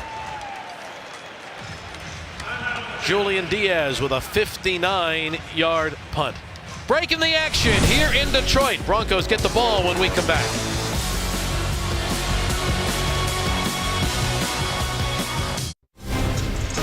Well, our Week 16 Monday Night Football matchup has huge playoff implications. The 7-7 Dolphins have won 6 in a row to get back in the AFC chase. They play the 7-7 Saints, coming in on a 2-game winning streak to stay in the NFC hunt. 8 Eastern, 5 Pacific on ESPN, ESPN Deportes, and the ESPN app. Coverage begins today. Monday Night Countdown at 6 Eastern, 3 Pacific. Well, not a great field start for Western Michigan. This hasn't bothered them, though, has it? Not really. I mean, with their effectiveness on the ground, and I'll tell you, I've been so impressed with this offensive line and how they've been able to push piles in this game, especially their center, number 61, Mike Caliendo. Just look at the push they get and the zone blocking scheme that allows Jackson Kincaid to make that play. There's Caliendo, going to be a doctor when he gets older. Let's just take a look. This is 61 right here in the middle. Double team, then he tripped up there a little bit, but gets downfield. This guy's been so fun to watch. And Taylor, I know you've got some more on the offensive line and the mindset of their O-line right now in the second half. Yeah, mindset right now is it's 0-0. And I'll get to you after this play, but Mike Caliendo really been the unsung hero of this offensive line. Well, he was named first team All-MAC. There's a good stick defensively. Coming in was Claiborne from the safety spot. It's going to be 3rd down and short. Stop by Claiborne. So Caliendo moved to center this year to help correct some of the snapping issues that's plagued this team the last couple of years. So in the offseason, he would snap more than 50 balls a day to make sure that issue did not happen. And he has been a huge part of the reason that Caleb Ellaby has been able to lead the MAC in passing yards, because he knows when Caliendo snaps in the ball, it's going to be in the strike zone. They only had one pre-snap penalty against NIU, none today. They've been very efficient. They have been. This is Roboski back in. Short. He's having a hard time getting his footing. You know that? That was Jordan Lee. It's the second time he's tripped up like that, just kind of on his own. And they're going to punt. Well, credit Nevada's defense. They punt them inside the 10. Well, now they'll get good field position here. But Billy, they're running out of time. The offense for Nevada has to get going here in a hurry, and could start with a nice punt return here as Bentley Sanders is back deep. Mahalik punting from inside the 5. They go for the block. They almost got it. Sanders going all the way back to the 32, and the former USF Bull is brought down on the 28. And that will send us to a break from Detroit. Nevada gets the ball at Ford Field when we come back.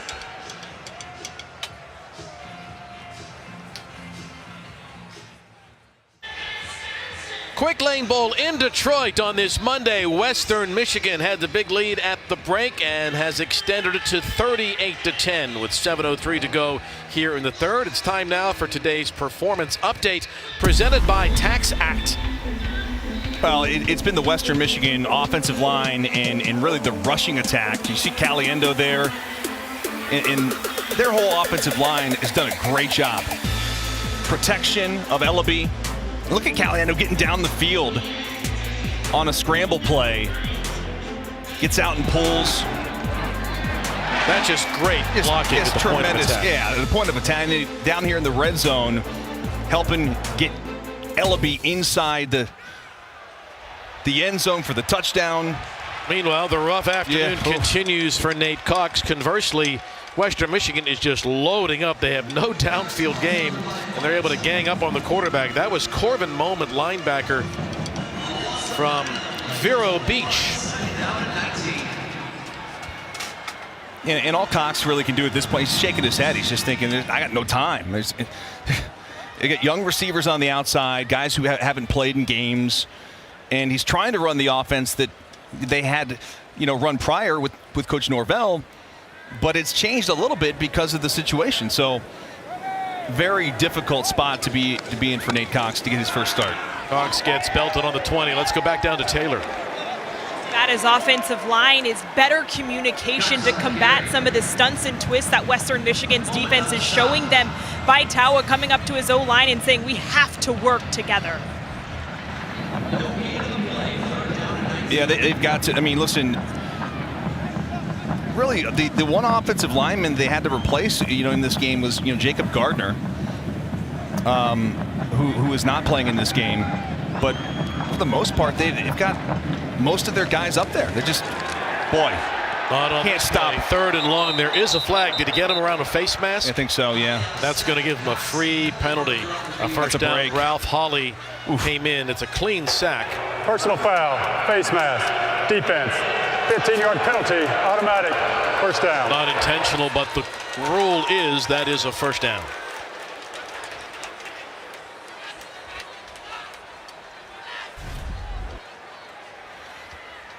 Take a look at.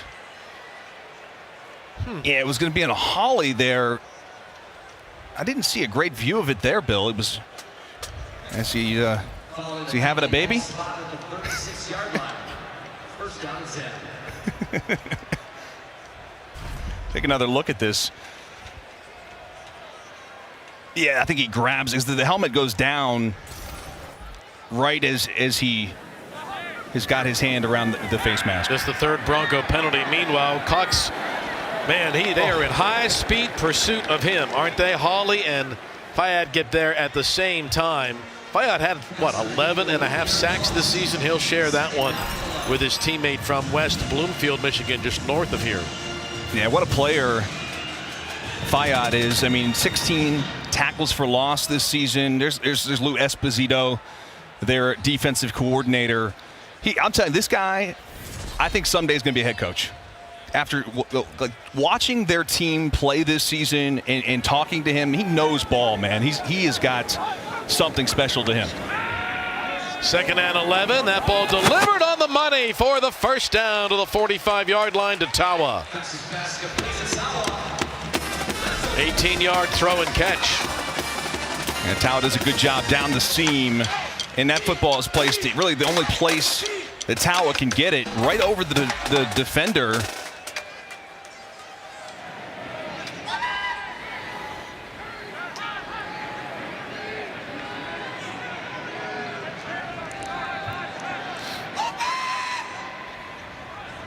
Cox making his first college start.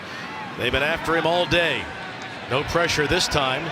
Cox throwing on the run. Out to the 41-yard line, and Bell steps out near the 40.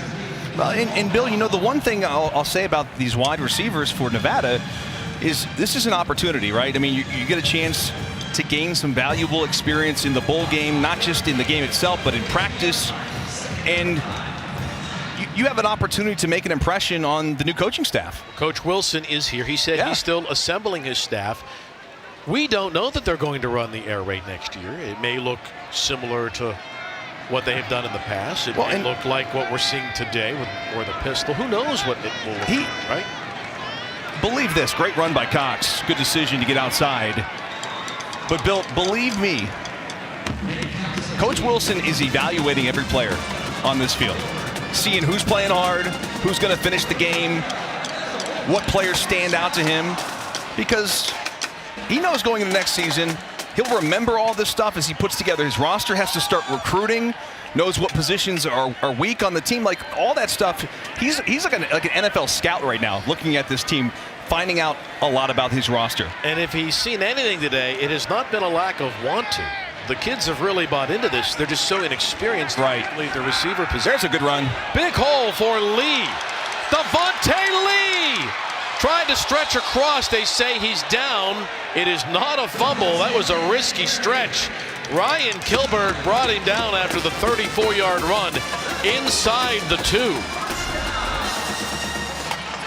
Boy, he doesn't even get touched on the inside until he gets down to about the 5-yard line. Good effort by Kilberg, to save the touchdown. But you're right, Bill, that was a risky reach for the goal line. Had that ball come out, a bit of touchback. Instead, it will be first down and goal on the 2. Tawa back in the game behind Cox on first and goal. Cox stiff arms the safety, tries to get down to the 1 and does. Fayad was on the edge there, Bill, and I think he's the one that gets him on the ground. Take a look. Number 1 comes in, breaks down, somehow gets Cox down on the ground and gets a little help there at the end from Ware.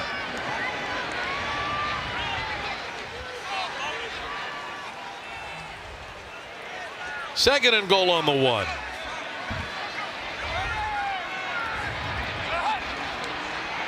This is Tawa, and he powers his way in for the touchdown.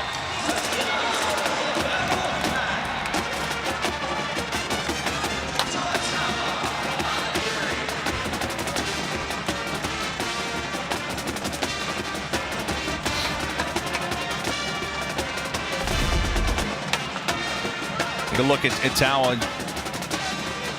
Just powers his way.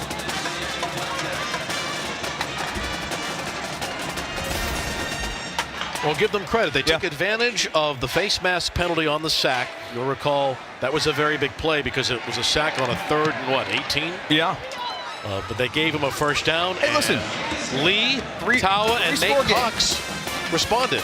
No doubt. I mean, I give them a lot of credit because they could have gone in the tank here. They cut the lead to 21.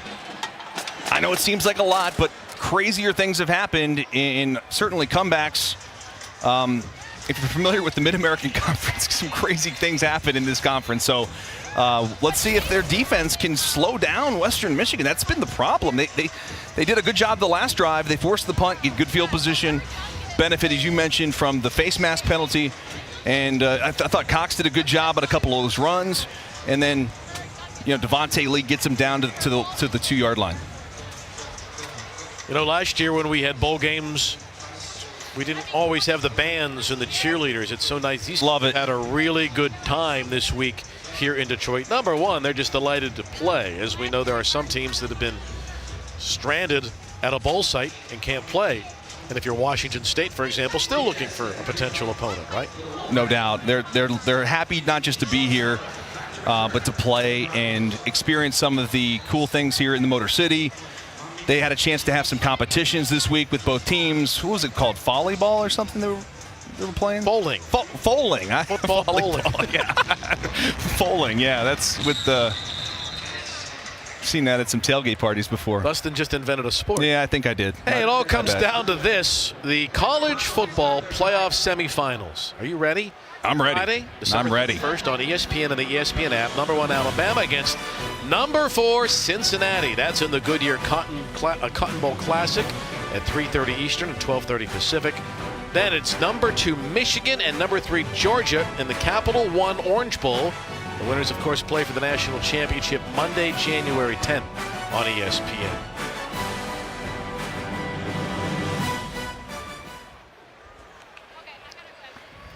Tyler back in the game at tailback now for Western Michigan.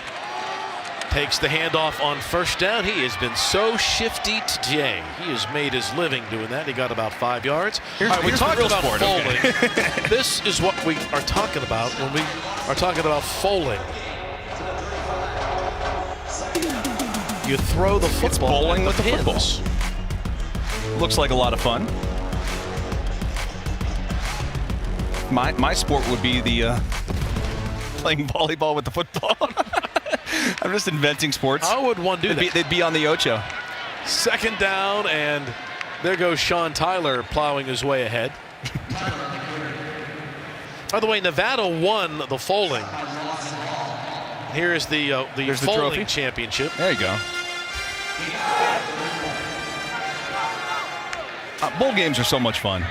Oh, bowl season is the best season. 3rd and 1, and Nevada gets the stop again. So let's go down to Taylor real quick. Well, with the foaling, this is important business that I need to report. Mike Caliendo and Caleb Ellaby at MAC Media Days won the MAC in foaling. So I had high hopes for them coming up against Nevada, but I guess Nevada's just that good at foaling. Love it. Good stuff. I want to play foaling.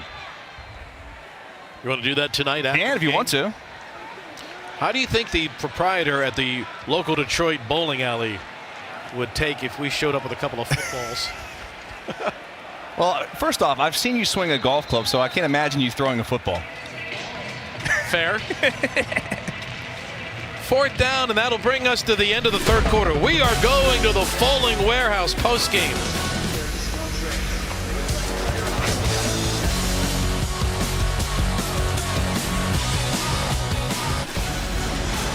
Welcome to the Quick Lane Bowl here in Detroit, part of Capital One Bowl Mania. And as we go to the 4th quarter, we have live foaling on the field here. The young man on the left representing Western Michigan. And my guy on the right from Nevada really struggling, isn't he, Dustin? What's wrong here? I got to step into the throw, Bill.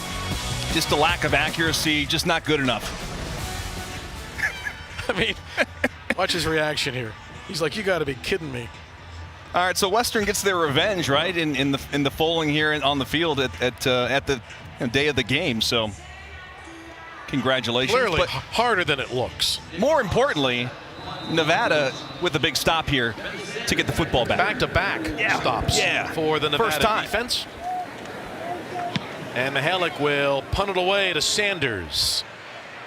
Near the 2. And that's great special teams coverage by the Broncos. And that'll pin them back inside the 10. 49 yards on the punt, nothing on the return. I'll tell you, Bill, I've been so impressed, not just with the way Western has played offensively and defensively, but they fly around, don't they, on special teams? I mean, they're getting down there on kick coverage and punt coverage, and if one man misses the tackle, someone's right there. I mean, they are on top of their special teams. This is a really big game for the Broncos. You know, back in 2015, they won that bowl game, and then 2016, they had that great season in Kalamazoo. No doubt, and you know, made it the New Year's Six Bowl and Cotton Bowl. Close game against Wisconsin. First down, Nate Cox in trouble, and he is wrestled down again by Ralph Hawley, the senior, West Bloomfield, Michigan, just north of here again. You know, we're not really that close to Kalamazoo, but there are a lot of Detroit area kids wearing white today. I've been impressed with this crowd. I mean, for a couple days after Christmas, it's a Monday. Some people have to work. I mean, I think the crowd has been excellent. Hawley's a big guy. He's had a holly jolly Christmas. 2nd and 14. Get out of the pistol. We've seen mostly that today. Cox had to get rid of it. Fayad was right there. Yep. He's one of the best pass rushers in the MAC, the player of the year defensively in the MAC. And you can see Cox going, someone get in the way of number 1 for me, please. Fayad is just, I mean, very impressive. 6'2", 250. And, you know, the one thing that they love about Fayad is not just his twitchiness and his athletic ability, but he studies the game. They said no one studies more tape than Ali Fayad. he knows schemes. He knows what every other player on the field has to do. Tremendous intellect. Cox out of the end zone, delivers it to the 18-yard line. That's a heck of a throw. It's going to be shy of the first down. Mack made the play. That's one of the best throws of the game for Nate Cox, who is getting pressured as he has been all day. Yeah, a little short of the line to gain. I was going to say, had this been about another yard or two, maybe you'd consider going for it because you're down 3 scores. But, your defense has played pretty well here in the second half, at least the last couple drives, right? So, punt it away and see if you can force a turnover. Diaz, who's had a good day punting. Fair catch called for by Nunnally, and it's going to go out of bounds inside the 40-yard line. Well, Bowl Mania rolls on with 3 more games coming up on Wednesday on ESPN and the app. Starting at 2:15 Eastern, 11:15 Pacific at Yankee Stadium. Maryland, the Terrapins take on Virginia Tech in the New Era Pinstripe Bowl, followed by number 19 Clemson and Iowa State in the Cheez-It Bowl. Then we cap the day with number 14 Oregon, number 16 Oklahoma in the Valero Alamo Bowl. Old ACC rivalry game there at Yankee Stadium. Now, I was going to ask you, as a resident of Blacksburg, thoughts on the new hire? Excited for Brent Pry, the former defensive coordinator at Penn State. Yeah. Who's coming in after a long tenure there to be the new head coach at Virginia Tech. By the way, very similar situation there, right? J.C. Price will coach that game at Yankee Stadium and then remain on the staff at Similar Virginia to Tech. Vitale. Exactly what Nevada is doing. Yeah. So it helps the transition, right? No doubt. I mean, the continuity you want to keep. You always want to. I think when you have a coaching change, you want to keep some of the old staff on if you can, if they don't all go with the previous coach. So I like that move certainly here for Nevada and for Virginia Tech. Here is Kincaid. He's got some room, and he's ahead of the 45-yard line. 12-yard pickup for Fort Lauderdale product Jackson Kincaid. Robbins and Claiborne tracked him down. The story today, though, as many yards as Kincaid and Tyler have picked up, is that offensive line. Give them a lot of credit. That'll be a deep shot, and it's overthrown, intended for Moore, who was covered by the cornerback over there, Isaiah Esasima. Impressive, Billy. Good coverage on the outside by Esasima. But it does make sense if you have someone who knows the players when you do transition, correct? No, I think so. I mean, I really think that keeping Vitale on staff here is huge. Because remember, he's one of the best running backs they've had in Nevada history. He was on some of their great teams, right? And of course, has a relationship with the new head coach, and he'll be the conduit, Bill, to helping the new staff, meet the players, understand their strengths, their weaknesses, and help that transition. And don't underestimate, even though he's still not the head coach, Coach Alt, the impact he has on the former Nevada coach, the current Nevada coach, and then the future Nevada coach, Chris Alt, who made, in so many ways, Nevada football for 28 seasons as the head coach. We'll show you that again after this third down play.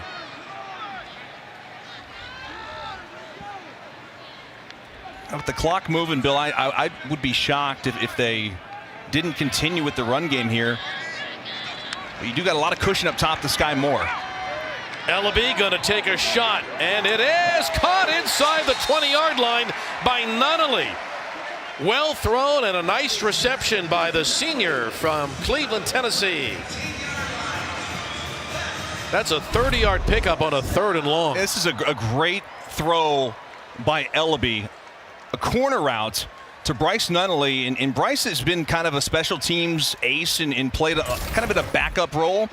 But Coach Lester mentioned to us, with no Jalen Hall in this game, as he transferred out, Nunnally was going to have to step up, and he has had himself a nice little camp here before the bowl game and makes a big play on 3rd down. In the red zone, 1st and 10. Kincaid started out the middle and he'll plow his way to about the 13-yard line. Let's go back to Coach Alt's resume. For those that don't know, 7-time Coach of the Year. He went to 10 bowls in those last 12 years. He's in the College Football Hall of Fame. And if you're hiring a coach and you're involved with Nevada football, you want Coach Alt involved in this whole thing, right? No doubt. And Vitala told us the very first call that he made when he was told he was going to be the interim head coach was to Coach Alt.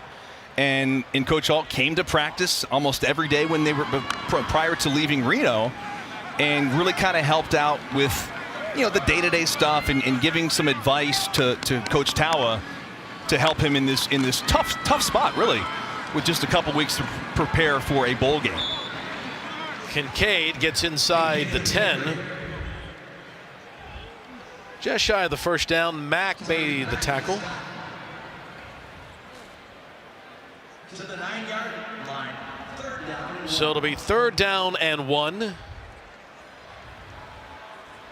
And Marion Raboski back into the ball game. The big 6'2", 230-pound freshman at quarterback. The young man has run almost exclusively quarterback draws. This time he hands it off, and that'll be enough for the 1st down. Trevor Price came in to make the tackle. Stop by Price. That's a Broncos 1st down.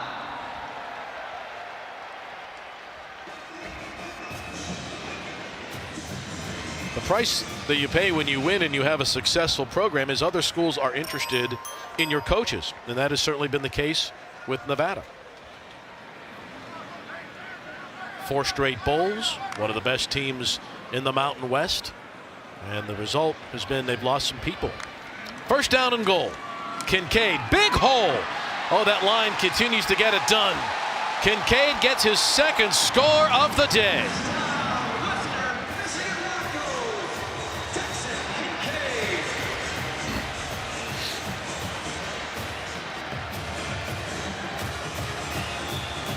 Well, Sky Moore, who is a terrific dynamic wide receiver, does a good job here on the outside.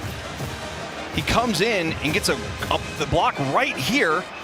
Then that's going to spring Kincaid to cut inside for the touchdown. And what effort by Kincaid. He's falling to the turf and puts out that left arm that just allows him to sort of glide that football over the goal line. So terrific effort by not just Kincaid to get into the end zone, but Sky Moore with the block.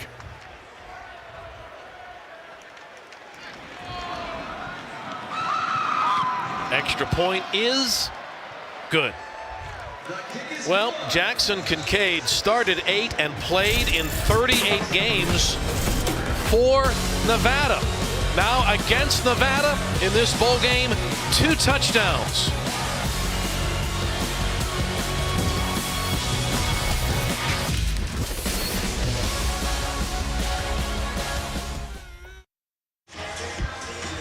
And we welcome you back to the 7th annual Quick Lane Bowl here in Detroit at Ford Field. Glad you're joining us on this Monday. Western Michigan has had its way today in this game. They played in this bowl game back in 2011 against Purdue and lost. Today, Western Michigan looking for its 2nd ever bowl win, battling Nevada. And the Pack will get the ball on the kick return. This is Jamal Bell. And Bell gets ahead to the 34-yard line. Let's step aside again. We'll get a look at college football's tallest quarterback again when we come back.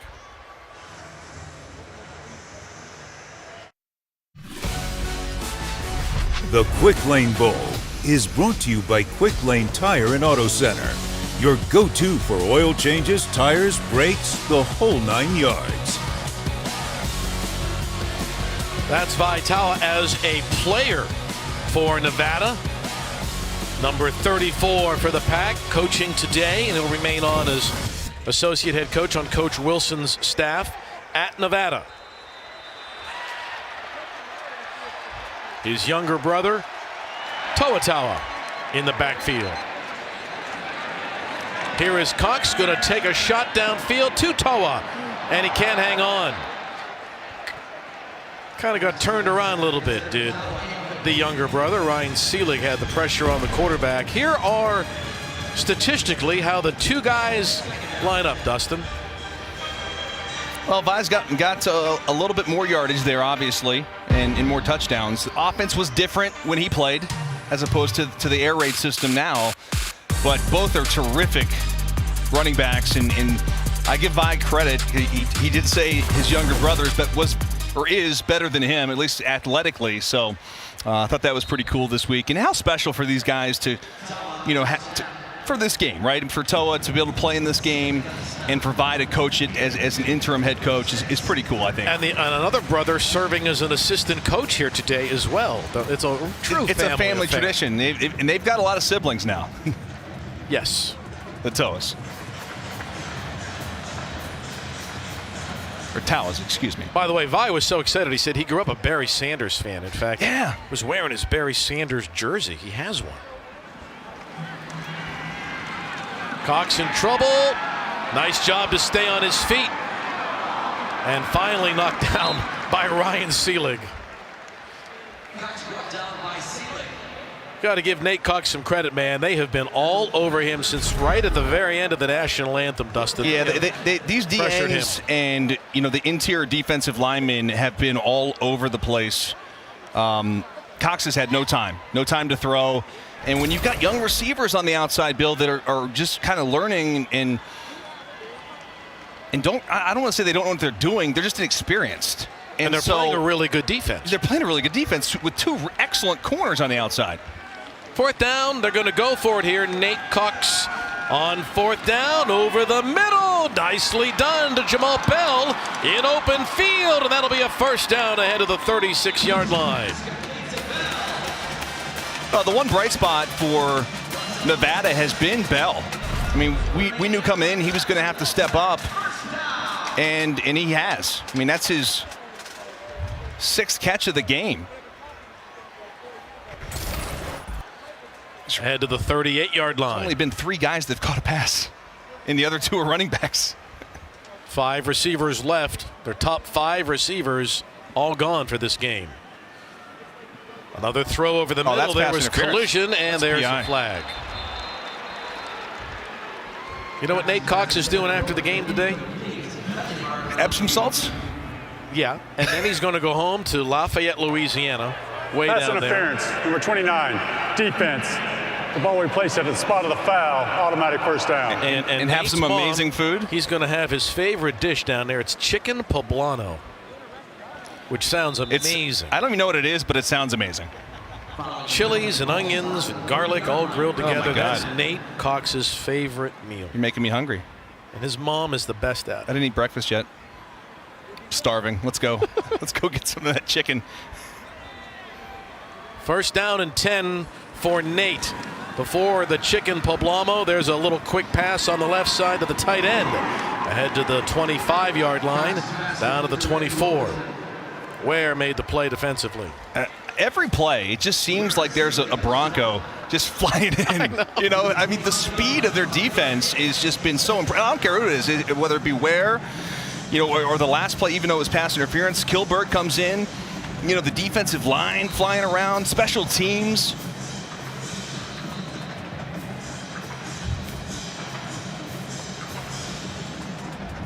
He looks a little shaken up there.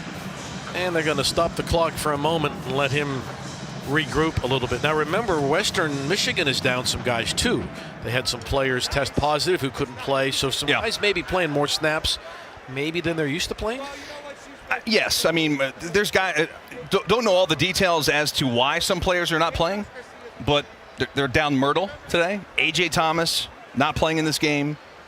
Zaire Barnes not playing in this game. So that's 3 starters alone on defense. They're down. So guys have had to step up, like Ware and Kilberg, who's just a freshman, has to start this game. So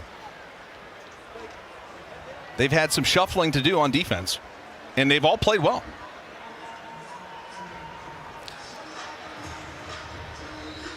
It is the Harrison first Taylor's going to come in, Billy, on defense at will.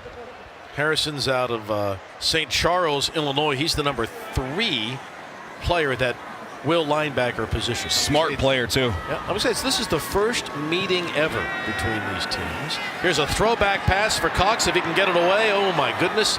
He got wrestled down. They're going to rule that an incomplete pass. Brandon Fisk was all over Nate Cox. I'll tell you one thing, 55 in white is having himself a day. Cox, you talked about, he's going to have some nightmares over this game. I mean, he's going to remember between Fisk and Holly and Fayyad, the pressure that they've created in this game. Been impressive.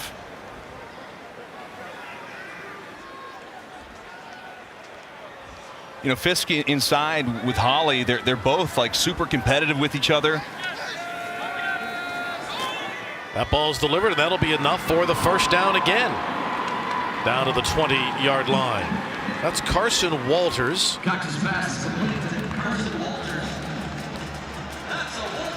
Just his, let me double check this. That's his first catch of the season. He has a rush for -3 yards. That was his first college catch. He started at Nebraska Kearney. They did not play the last 2 years. He was a quarterback in high school, Bill. Passed for nearly 4,500 yards. From Lincoln. First down and 10. A pump fake and a throw to the end zone. It is caught. Touchdown. Nicely done, Jamal Bell. 18-yard throw.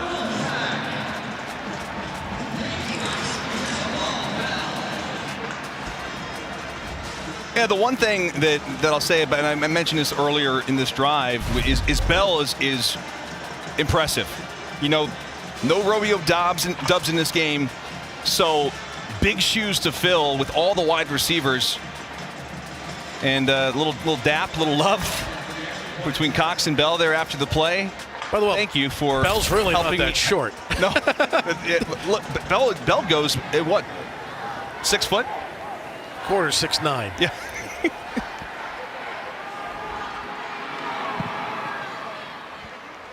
Brandon Talton adds the PAT. So for a guy who's been beaten up and battered all day, Cox comes through with a beautiful throw to Bell. Good concentration. 45-24 Broncos.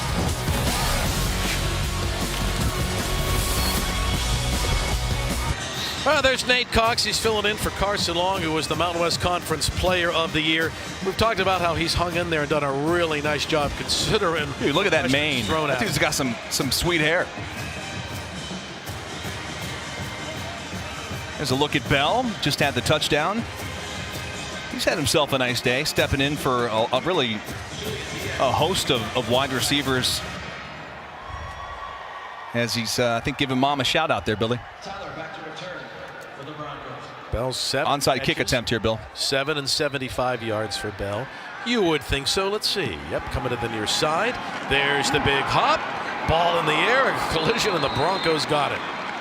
That was Nunnally. Oh, Nunnally just does a great job going up and getting this thing.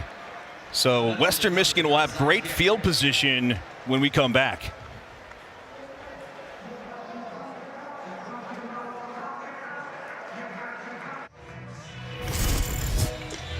We are back in Detroit. We talk about some of the great things that make bowls so special for the communities that host them and for the players who visit.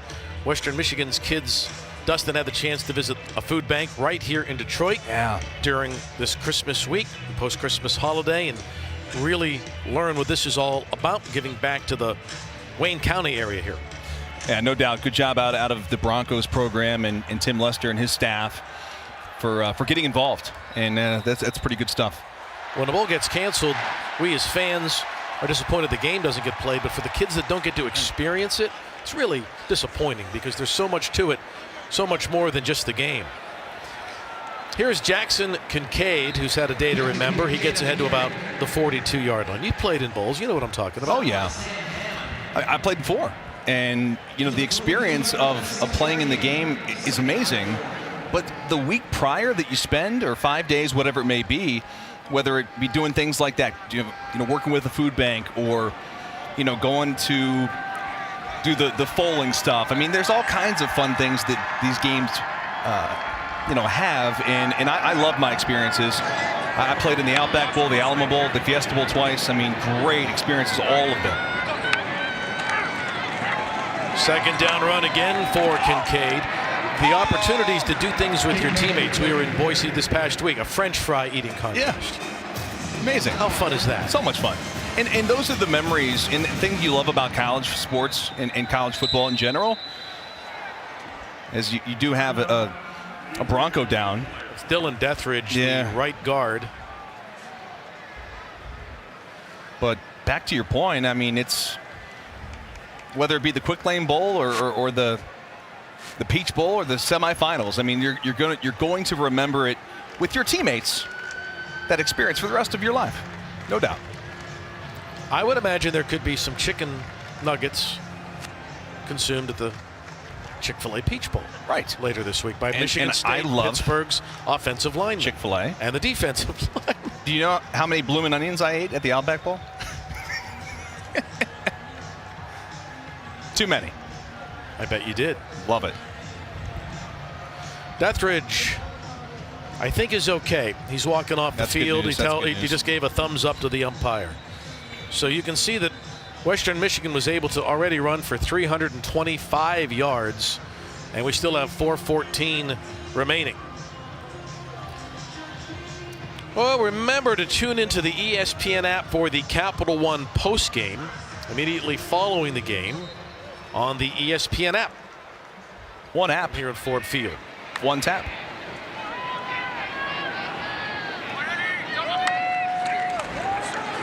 You expect him to keep it on the ground some more. Here is new quarterback, Bill Salopek's going to be in the game. Taking the handoff. Yes, that's Jack Salopek, the new quarterback. He is a Norwin Knight from Irwin, Pennsylvania, in Westmoreland County, just east of Pittsburgh. Gain of 5 to the 27.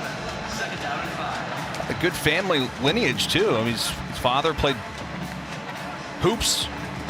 Mom played volleyball at Slippery Rock. His brother played quarterback at Allegheny College. His brother, Mike, how about this, an ACC wrestling champ at Virginia? At UVA, I was well aware of that. Nice preparation work over there, Mr. Fox. Billy? This is Trey Allen on the carry, the fourth back of the game, and he's ruled out inside the 15-yard line. It'll be another first down. 13 yards on the run for Allen.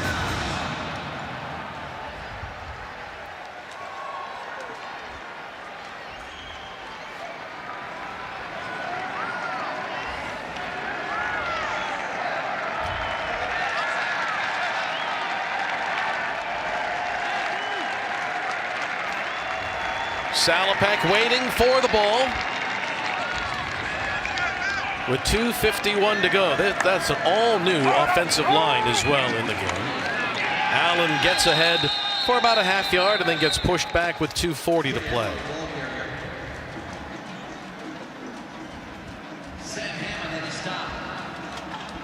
That was Sam Hammond with the tackle. We got to give that young man credit too. He turns 24 in February. He's number 98 on that Nevada defensive line. He has his MBA. He's from Yerington, Nevada. And, they call him Old Man Sam because he's been around for so long. It is his 6th year there. Going to be 24 years old in February. Second down, Allen takes the handoff, sprinting to the right. And knocked down inside the 3 with 1:57 to play. 13 more yards on the ground. Well, it doesn't matter who it is. You know, they put anybody at running back. It just they all sort of had the same running style and vision to, get themselves on the perimeter. And Abdul Salam is just a freshman. Now Allen is back in. First down and goal. Allen spins off one tackle and gets knocked down. And it'll be second down and goal for Western Michigan. Well, they'll win their second ever bowl game. They're going to look ahead to 2022 with 1-9 in bowl games, and Coach Lester was adamant about that in terms of, you know, their bowl history. They wanted this win so badly. Yeah, they did. Well, let's name today's Capital One player of the game. And it's going to be this guy, number 9, Sean Tyler. He got it going early in the first quarter with a 100-yard kickoff return. They trailed 3-0 at that point. Tyler brought it down the right sideline, made it 7-3, and then Dustin, some big plays for him. Yeah, and I just love his ability. Once he gets into space, you can't really catch him. Surprised that they caught him on this one, but it was inside the 5-yard line. Huge play that set up an LB touchdown run, and boy, Sean Tyler, he's got certainly a bright future here with the Broncos. Run for 146 yards and return a kickoff for a touchdown. You deserve the award. Second down and goal. Allen stretches across. Touchdown.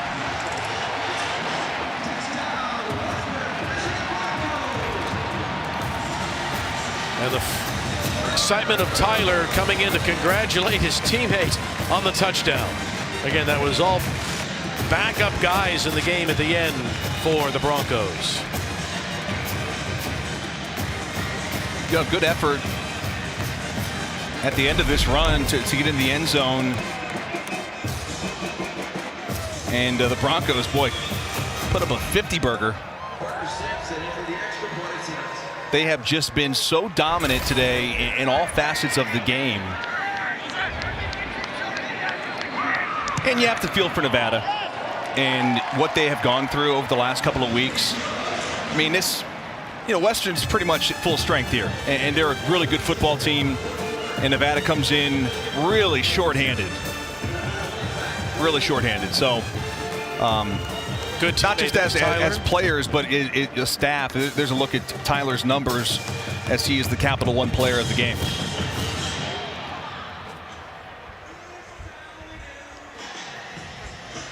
Smiles all the way around. It'll be the second bowl win all time for the Broncos and their fans.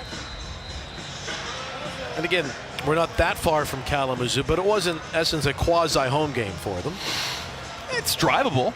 Right. A lot of kids. You're not driving from Reno, unless you're driving the semi with the equipment, right? Those guys deserve every dollar they get paid. Driving all across the country. Well, they got to see a new part of the country. Hey, it is the season for bowl games, right? Well, we've got 4 more for you tomorrow, Dustin, and everybody tomorrow on ESPN and the app, starting at noon tomorrow. Here's what you got to do. I'll show it to you right after the kick. Mihalik lets it go. And this is Sanders scooping it up. And he's knocked down on the 25-yard line. All right, here is Dustin's schedule for tomorrow. Starting at noon, the Ticket Smarter Birmingham Bowl between number 20 Houston and Auburn, then Air Force in Louisville, and the Serve Pro First Responder Bowl, followed by Mississippi State and Texas Tech. Well, I've got about a 2.5-hour drive back to Akron, so I better get on the road by 9 o'clock. So You'll be home in time to see the West Virginia Minnesota game, Houston and Auburn, the Guaranteed Rate Bowl. Another full day of bowling on ESPN. Love it. My favorite time of the year. And anybody who says there's too many bowls, I've got some words for you. 1:30 to go in the game. Nate Cox. Oh, they're blitzing him again. Look out, Nate. He's able to get it in the air. And it's intercepted on the 39-yard line. Well, he laid it up there, tried to give his receiver a chance, and it was picked up by Dorian Jackson, the junior out of Pittsburgh. And here comes the bath. Well, they got Esposito. They got him again. Well deserved. When your defense plays like this, enjoy it. They're lucky we're indoors today, by the way. That would be much if we were outside today at the Gatorade bath. Oh, my goodness.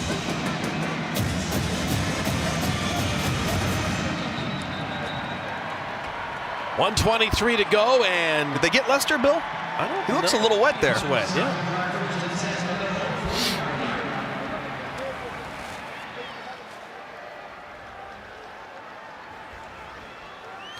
And they'll take a knee a couple of times, one would assume.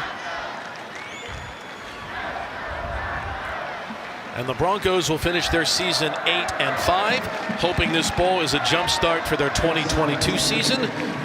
And for Nevada, they played hard, but they were, as we know now, clearly undermanned with so many kids transferring and opting out in its game here today. Yeah, I mean, undermanned with their coaching staff too, and take nothing away from what head coach Vitale has done, but it's tough. I mean, you've got graduate assistants that have to step up and all of a sudden are like coordinators or position coaches, right? And it's been tough, and they'll get a turn. I mean, it's a good program. I mean, 8-4 this season. Take nothing away from the Nevada season. It's a good program, and Coach Wilson will come in and he'll continue to build what Coach Norvell has built, and Coach Alt. Tradition's rich in Nevada. Well, your Western Michigan Broncos are your Quick Lane Bowl champs.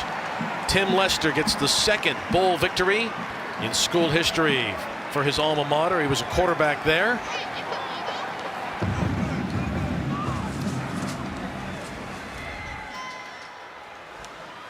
And on the other side for Tawa, for a senior, he got to play here today. A true Wolfpack player, if ever one there was. Wouldn't you agree? There's no question about it. And look, the embrace with brothers right there, that's a big deal. Special. Our final score at the 2021 Quick Lane Bowl here at Ford Field: Western Michigan 52 and Nevada 24. A big day for the MAC and a big day for the Broncos. We will continue our coverage of the trophy ceremony from here in Detroit coming up on the ESPN app. But for now, this is Bill Roth saying so long from Detroit.